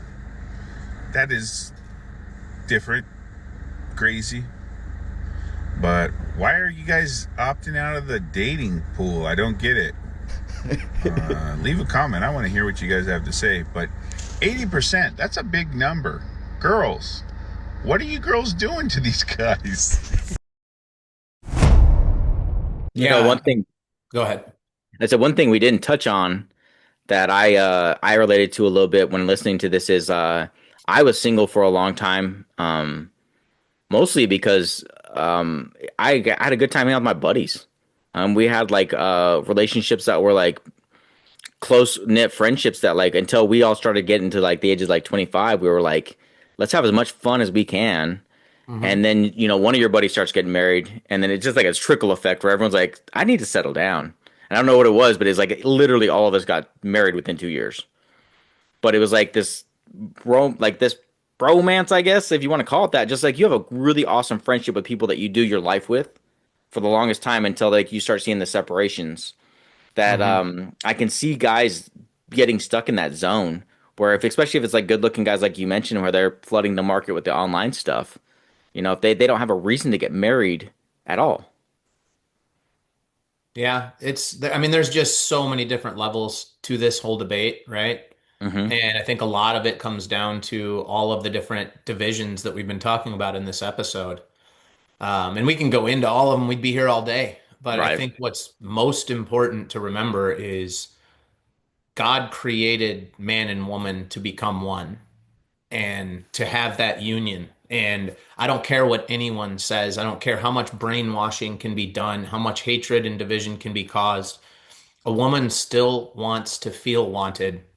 A woman still wants to feel protected and still taken care of. And a guy still wants a woman to nurture him and to be love for him and to admire him. And Yeah. no matter what, those things will never change. No matter how many people will sit in front of a camera and lie and say that they're better off or say that this or that. It's just not true.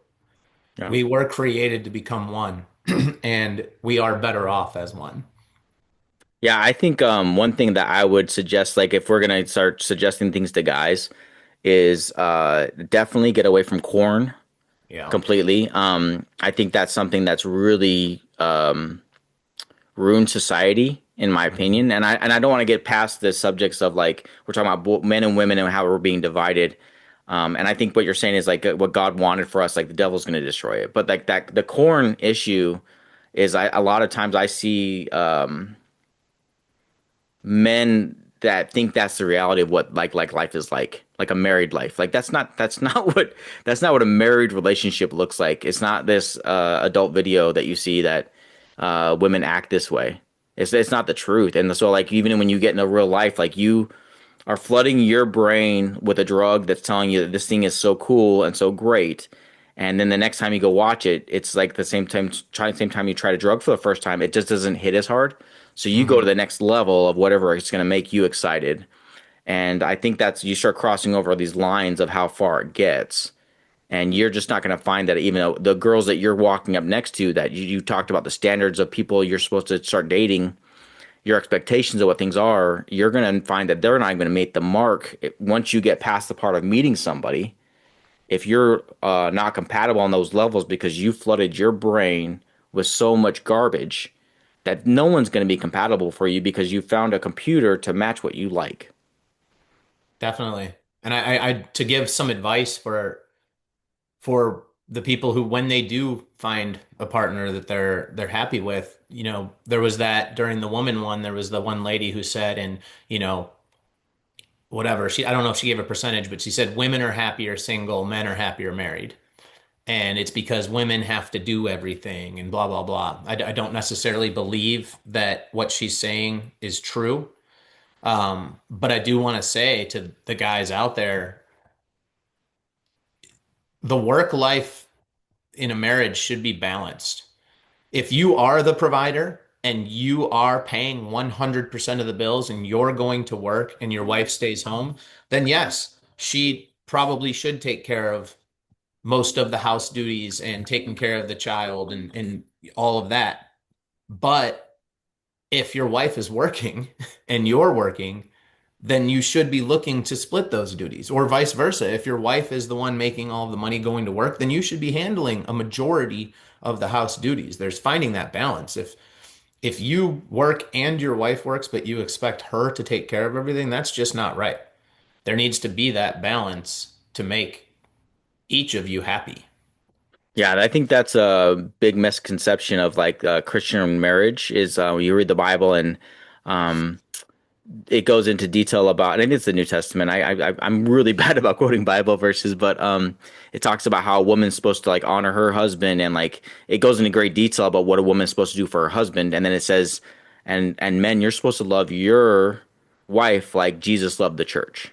Mm-hmm. And it's such I mean, you read that and you might brush past it being like, why do women have all these things to do? You're like, Jesus died for the church. You are supposed to treat your wife like you would die for her. And what that entails is even a greater sense of purpose than what he's asking the women to do. If you do all these things, we are supposed to do that for our wives. It's equal. And reading what Jesus did on a day-to-day basis, he was working nonstop. Right. So he was doing a lot of work for the church to help them, not just dying. That's obviously the biggest thing he did for everybody. And like you're saying, a man's responsibility. You should be willing to die for your wife and put it all on the line. But like Jesus was out healing, he was out casting demons. Basically, he was working all day for that church. You hear about him doing things all the way into the night, into the evening, late at night, all the time. So I think that sets the tone as a man. Your wife is supposed to do these things, but you're supposed to do even more. Yeah, I have some statistics by Patrick Bet-David. It's a little few minute video of some things that I thought we'd highlight that I think if you're an outsider looking in, he points out some good things. I'd like to show that with you right now, and then we can discuss it when I'm done showing that to you. Gradually over the years has come up and creeped up on us, and all of a sudden, boom, during COVID, it amplified, and everybody's like, wait a minute, what are you talking about? To the point where the U.S. Surgeon General declared a loneliness epidemic and said, ready? That loneliness can be as damaging to a person's health as smoking, and they even tied a number to it. Here's a number. They said being alone, this was a study published in the journal PLOS, Medicine, loneliness has such far-reaching consequences that the health impact is comparable to smoking, up to 15 cigarettes per day. And by the way, according to CDC, you know how many people died last year from smoking in the U.S.? 480,000. According to World Health Organization, you know how many people died last year worldwide? 8 million. Loneliness, cigarettes, 15, boom. 480 US, 8 million. Are you kidding me? And then when you see the charts, some of the data that we have, is it affecting men, women, generation, school, and during COVID, everything was social distance. Kids don't go to school. Stay away from people for 3 weeks if you got COVID and work from home because it's what we got to do. Isolation, isolation, isolation, loneliness, loneliness, loneliness. And then they tell us this.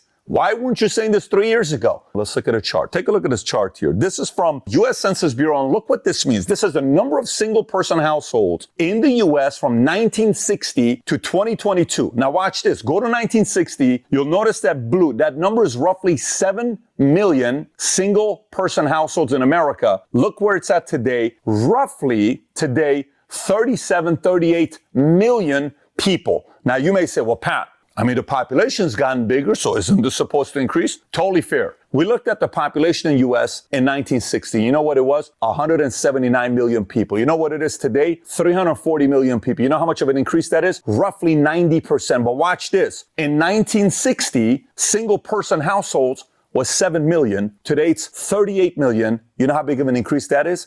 442%. Meaning, population increased 90%. Loneliness increased 442%. And why is that? Why did this all of a sudden start happening? By the way, some of the numbers tell us that over 50% of U.S. adults report feeling lonely, and loneliness today is associated with an increased risk of heart disease, depression, and cognitive decline. Now, let's look at generation to see which one feels the loneliest. According to Statista, 61% of all U.S. adults reported feeling lonely, which is up 7% from last year. And if you look at generations here, women, 45%, men, 46%. So it's not like men is astronomically more than women. It's about the same, 45, 46. Boomers, 50. Millennials, 71. But look at Gen Z.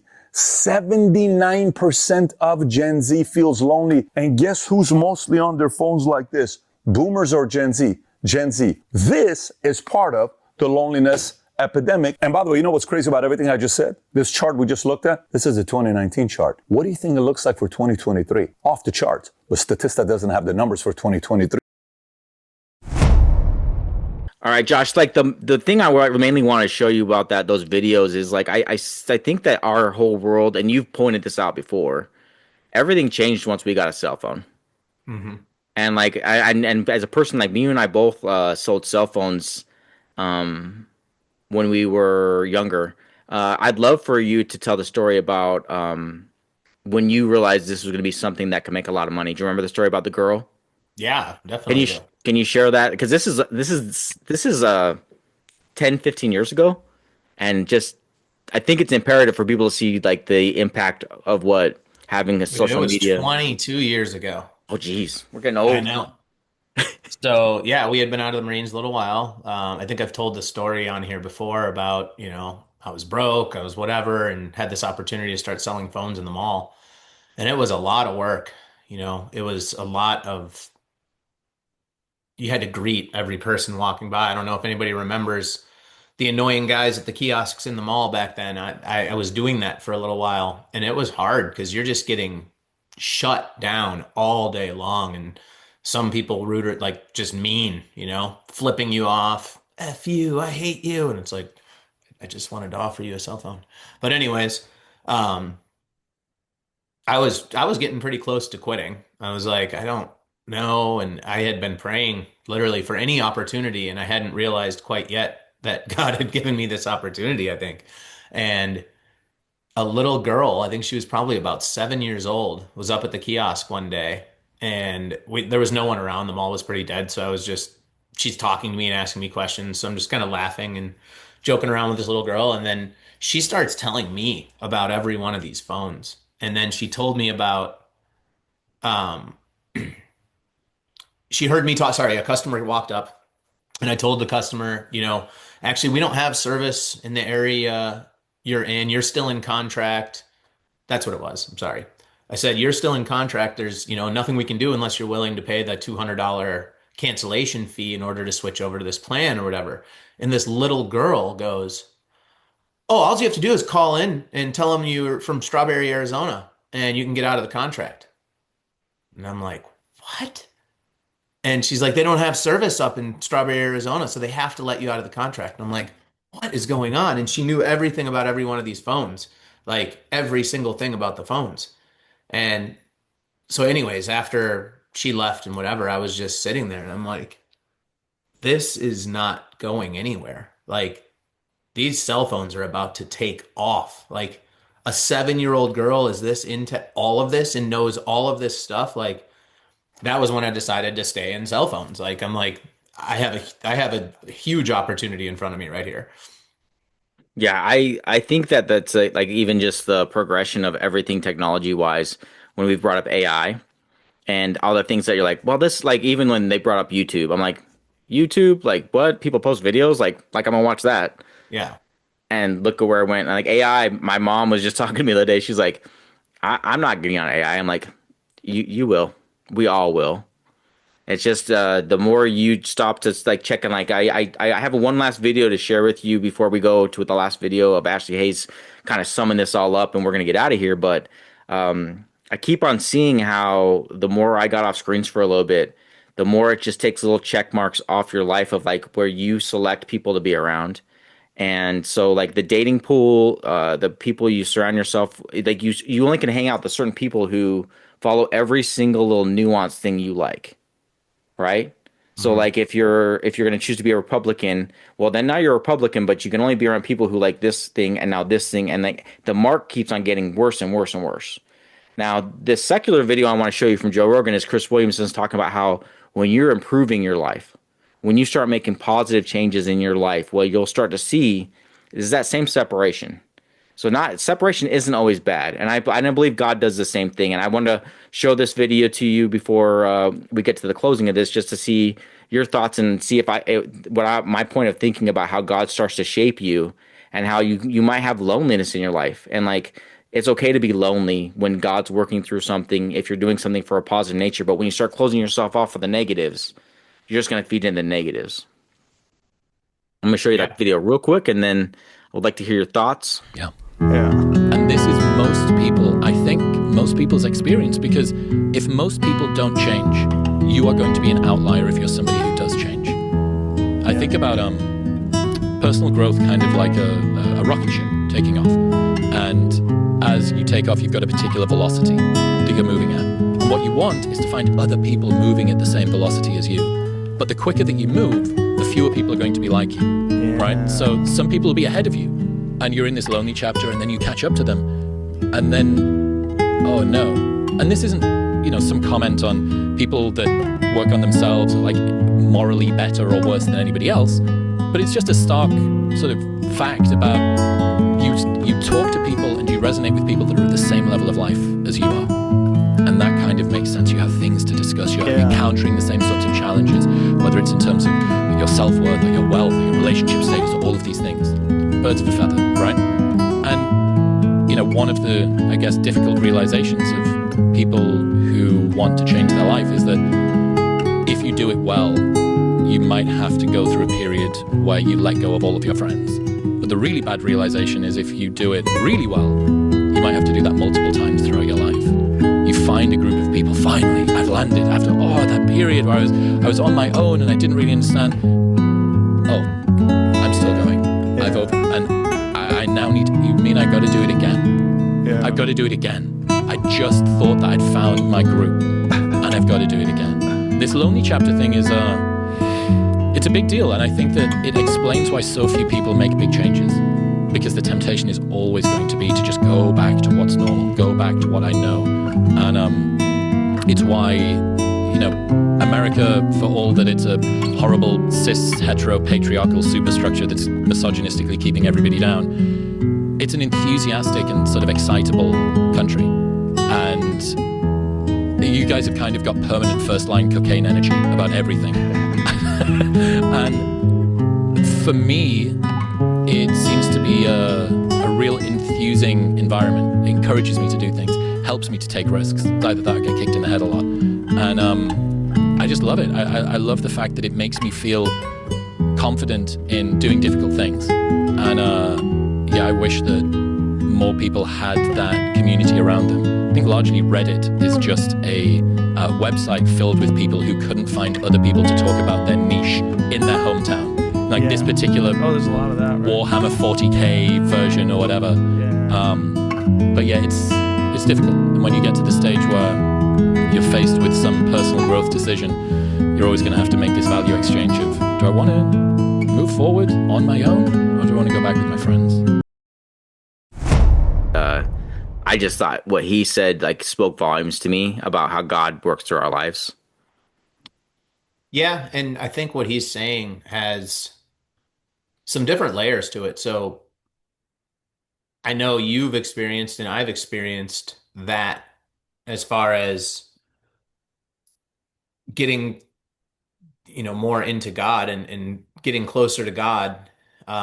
There's definitely a period of shifting away from a lot of your friends because they're just not in the same place as you anymore. Mm-hmm. Right. And then trying to find new people who are in where you're at and in your walk with God. And it can feel lonely at times. And for the Christian, it's remembering that you aren't alone ever. You've got God and he's there for you in any way you need that he needs, that you need him to be. But with what that guy's saying, I also think there's, I guess, a little hesitancy to agree with what he's saying. I understand what he's saying completely, but a lot of times, what are you looking at as you're growing? Is he talking about money, or is he talking about what are you growing in order to leave behind who you were with, leave behind friends? Because it's not, I don't think that's a good thing to leave behind friends because you're making more money than them or whatever. I think he's just talking about in general of self growth. And I think that's one of the things that speaks volumes about you as a person. Like, I can speak myself, is like, you don't leave friends behind. You try and pull them up with you, right? Mm-hmm. And it's really commendable. And I think that's the reason why you've had a lot of friends that most people would look and go, wow, you've got some friends that you've had for a really long time. I'm not the only person you have in your life that, like, our friendship's 25 years old. You have friends that are older than that.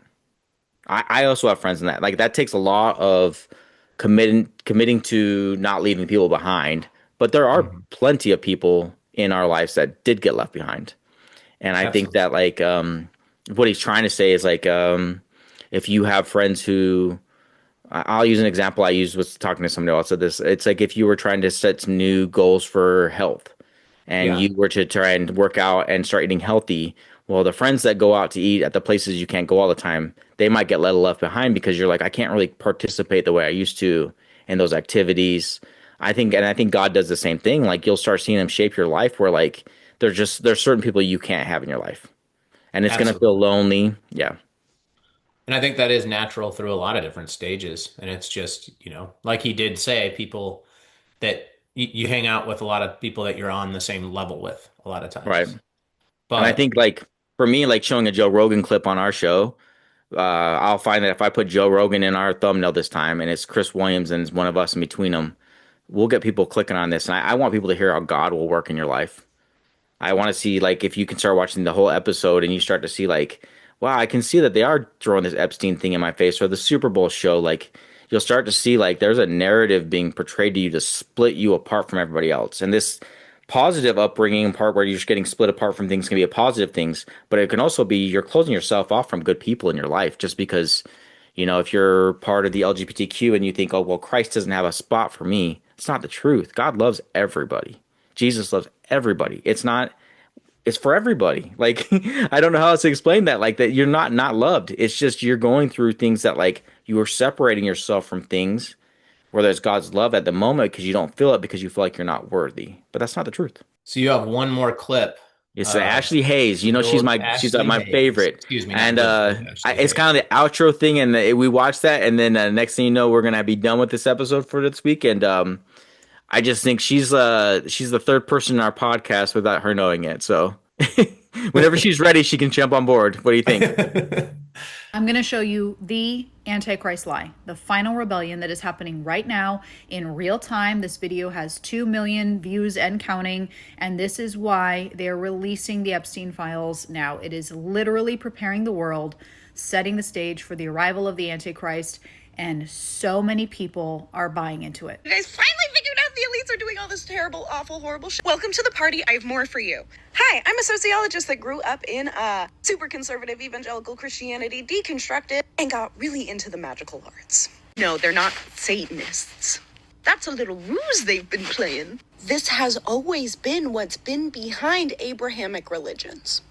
They are the worship of the war and storm god, like Baal or Moloch from Sumeria. And blood sacrifice rituals have been a part of that for a very long time. And pedophilia, killing babies. They can use that as a blood sacrifice ritual. Hunting people, and a whole lot of rape. And then they do the super fun thing where they have everybody in all the churches drink Jesus's blood. And then they harvest everybody's like worship and energy within those churches and instill in them a fear of hell so they can harvest their fear to support all their rituals. So no, they are not Satanists. Satan would actually be like the opposite of that god and is theologically like the light bearer that would reveal what that evil god is doing and convincing you that that guy is the evil guy and the evil guy is actually the good guy is the greatest lie they've ever fucking pulled. So no, they're not Satanists. They're Christian and Jewish. This is why they criticize witchcraft. This is why they criticize the Aztec gods, the Greek gods, the Nordic gods, the Egyptian gods, etc. People not knowing the Israelite pantheon connection between El, Yahweh, and Baal is making my brain hurt. It's the big three. Lucifer tried to warn Adam. Eve listened. Finding out that Yahweh and Baal were practically the same deities that would perform the same miracles in ancient times and were both storm gods did a number on my faith. Even just the basic principle of fearing God as a foundation is ludicrous to me, clearly backwards since I was a kid. Satanists would never. Christians, on the other hand, Satan gave the fruit of knowledge, which God did not want us to have. Lucifer has always and will always be the good guy. They really fooled so many people into thinking that the light bringer was evil. It's always bothered me. Of course, mocking the blood of Christ. Oh my God, they're drinking the blood of Christ because the Holy Spirit is in us all. The blood of Jesus covers us, etc. She says it's a cannibalistic ritual to involve everyone in the sacrificing Jesus themselves. Member of the Satanic Temple here, as a Satanist, we would never. We are all about being a good human being, not pushing ideals onto others, empathy for humans and animals, science, live and let live, if you will. We don't sacrifice animals or babies, and we definitely don't eat people. I knew there was a reason I sided with Cain, Lucifer, Lilith, and Eve when I read parts of the Bible, the scapegoats. That's why the Bible says God is a jealous God. The light God is not jealous. It's always been the Baal, dude. Like I've been saying, and I will continue to say, this is the Antichrist lie. This is the great deception, the final deception. Satan is taking the world back to the Garden of Eden, back to the lie that he told the fallen angels, back to the lie that he told Eve, ye shall be as gods. Satan, Lucifer, is the good God, the one who tried to liberate humanity. And Yahweh is the oppressive tyrant that didn't want us to have knowledge, to achieve godhood, to become our true selves. The beast system in the book of Revelation is not this surveillance state filled with robots and brain chips that we currently see that is being ran by people who are listed in the Epstein files, the P word. It is not this oppressive system that is being exposed now. It is deliverance, it is liberation from it. And this is why we see the establishment of the Abrahamic religions, of the Abrahamic house that is a part of this current world system, because all of that will get torn down. And the Antichrist will establish the religion of the fallen angels, the original religion that teaches that we can worship ourselves, that we can essentially, exalt ourselves and become gods. We can achieve godhood. Ye shall be as gods. And Satan, Lucifer, is the light bearer, the light bringer who originally tried to deliver us from, help us, in that regard, liberate us from and help us to achieve our true selves. I saw this video this morning and my heart just broke. It really, I was almost in tears. My heart truly broke, not only for these people who are so incredibly deceived, who are walking right into this deception, into the hands of Satan, but my heart broke for God. My heart broke because the entire world is rising up against a God who literally sent himself. He sent his son, Jesus, to die. He sacrificed himself for all of these people. If I'm being honest, over the past week, I've been kind of quiet. Something has shifted in my spirit, and I don't know how to describe it. But I've just been sitting back watching this world, and when I saw this video, it truly felt like the cherry on top, the nail in the coffin for me. It just felt like it's done. Like the stage has been set. We are at that point now where the world is just primed and ready for the man of sin, son of perdition, the AC, to step out and be everybody's savior, to rescue everybody, to expose this horrible satanic system and use the one thing that saves you, the blood of Jesus Christ, and turn it to evil and have everybody turn against it. It's a masterfully done deception. And it's so, like Christ said, y'all, he warned us, it will be so deceiving that if possible, even the very elect will be deceived. My heart just breaks. My heart absolutely breaks for this world. My heart breaks for Christ. My heart breaks watching this play out in real time. And I just pray more and more people in the church, true followers of the Lord Jesus Christ who know the truth, who are filled with the Holy Spirit, start to see this lie, see the deception that is playing out, so God can use our words when we speak loudly and boldly about this deception being laid down, this foundation that is already being laid right now in real time. So God can use our words to plant seeds and open eyes and give them ears to hear so they can soon repent and accept the free gift that Jesus offers. I think that completely sums up everything I just was trying to share about how we're being forced into these different sides. And how you take one when I was bite. watching that, it got me thinking about, how over the last years, like we talked about this whole episode, all the division that's been causing. But the one thing they have done is normalized really peculiar behavior and just outlandish behavior and just craziness, right? Yeah. And it got me thinking, if, the enemy is so at work in all of this, I think evil spirits can't act like a normal human. And so when you see all of these people, they're harboring evil spirits. And that's why they appear so crazy. Like, would you say you were not Christian right now? Say you went back, 10 years. I know you were a believer in God, whatever, but you weren't walking with Christ, right? And you saw that video of her. What would you think? I would think she's crazy. Exactly. Like, but people now are listening to things like that as if they're legit arguments. And I try to say this without making it sound like I dislike this person. I think she is harboring an evil spirit. She said she got into witchcraft, or what did she say?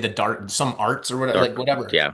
She brought spirits and she invited evil spirits into her life, and she's now harboring them. And that, I think, is what leads to that type of behavior. And the enemy has normalized that in our society. So people actually resonate with it. Yeah. And that's crazy to think of. I've used the term death by 1,000 cuts, meaning like you're not gonna follow God, but you're gonna kill yourself by death by 1,000 cuts. And it falls in line with, a political stance, whether it be right or left. But you start to say, I compromise on so many things because you don't want to be left alone and left behind. So you might say, I don't really agree with something, but I will wear the outfit of a person that's going to march in lockstep with everybody else who's walking with the world and go, okay, I'll be okay with this. I'll follow what you're saying. And it's just a sacrifice or a small compromise at first. And then you're going to start compromising another thing. And the next thing you know, you're not even the person you want to be anymore. But you're too scared to walk away from all these things that you've said you'll follow other people for. And like the name of our podcast, Not of This World, sometimes it means we lose friends because we're going to stand up for what we believe in. And like I've lost friends already where people are like, you're not the same dude you used to be. You're not as fun as you used to be. And I'm like, I'm still fun. We're just not doing the same thing we used to do. Absolutely. And it's sad how many people are just inviting evil spirits into them right now. Yeah. And welcoming them in. But to go back over this entire episode, and number one, I agree with pretty much everything Ashley's saying. She always has such good stuff to say. She's so well spoken. She puts her thoughts together really well. But as a whole,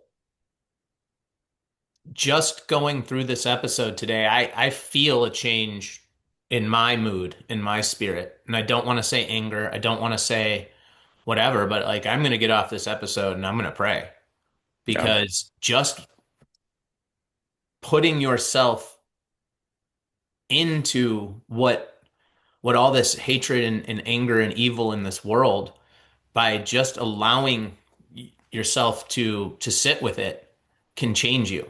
And I feel that in my own self just from watching this today. And that's why I purposely am staying away from all of this. I don't want to know about the Epstein stuff. I don't want to hear about the division and hatred that the news is causing nonstop in our society. I want to stay away from it, because going back to the Bible verse from today, I'll read it again. Finally, brothers and sisters, whatever is true, whatever is noble, whatever is right, whatever is pure, whatever is lovely, whatever is admirable, if anything is excellent or praiseworthy, think about such things. It was Philippians 4:8.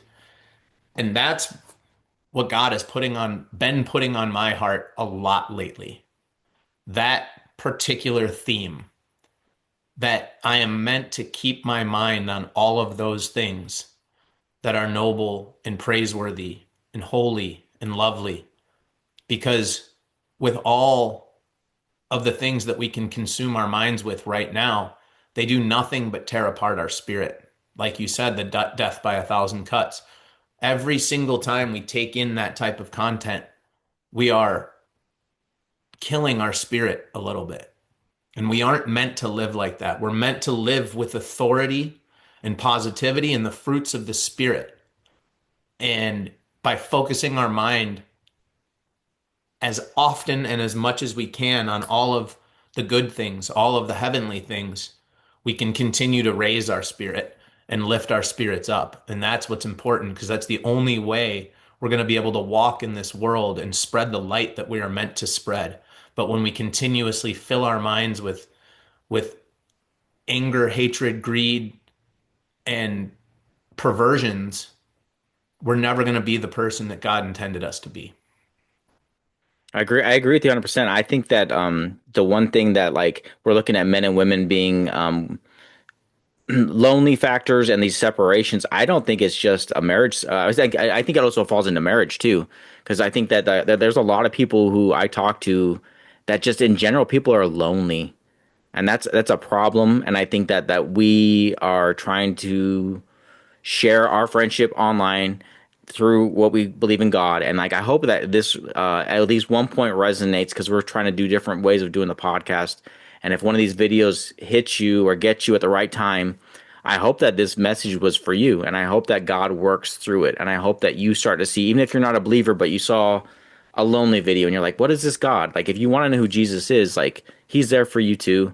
And all it takes is hearing this message, and you'll know, okay, well, the next time you hear Jesus being brought into your vicinity, and someone says, hey, do you know who Jesus is? Start asking questions, because he's reaching out to you. And it might not feel like it, but the minute you take a baby step, it's all it takes. And when you start to realize how easy the gift is to receive, but harder to maintain, once you receive it and you start walking that way, it comes with responsibilities that some people say it's not worth it. I can't live that life, and it's not true. It's a gift of salvation. So I just hope these videos reach the people they're supposed to reach. Yeah. And I want to say, and we say this often on our episode, but whoever is on the other end of this listening, I do love you, and Steve loves you, and we want to see the best for you. And Jesus, more importantly, loves you, and he wants to be there for you. And so we spend our time in each episode showing you what the world is and what the world is becoming and what the world is all about. But Jesus tells us that we are meant to be not of this world and to step outside of it and keep our minds on heavenly things. So I want to leave you on that note today. Yeah, guys, just want to say thank you for the guys who made it to the end of this. And if you want to leave it in the comments, if you're feeling lonely, like, we check our messages all the time. If it's a genuine comment and you're like really looking for God and who Jesus is in your life, and you want to have someone to talk to about it, we will respond to the comments. I promise. Like, we are not like avoiding it. But if you want to challenge us and tell us like your God's fake or whatever, like, don't have much time for that. I'm sorry, but we'll pray for you. So that being said, Josh, it was awesome getting to fellowship with you again, and I hope everyone else enjoyed it too. You too, bud. All right, brother. Always good. Stop recording. We'll see you guys. Bye, guys. Stop recording.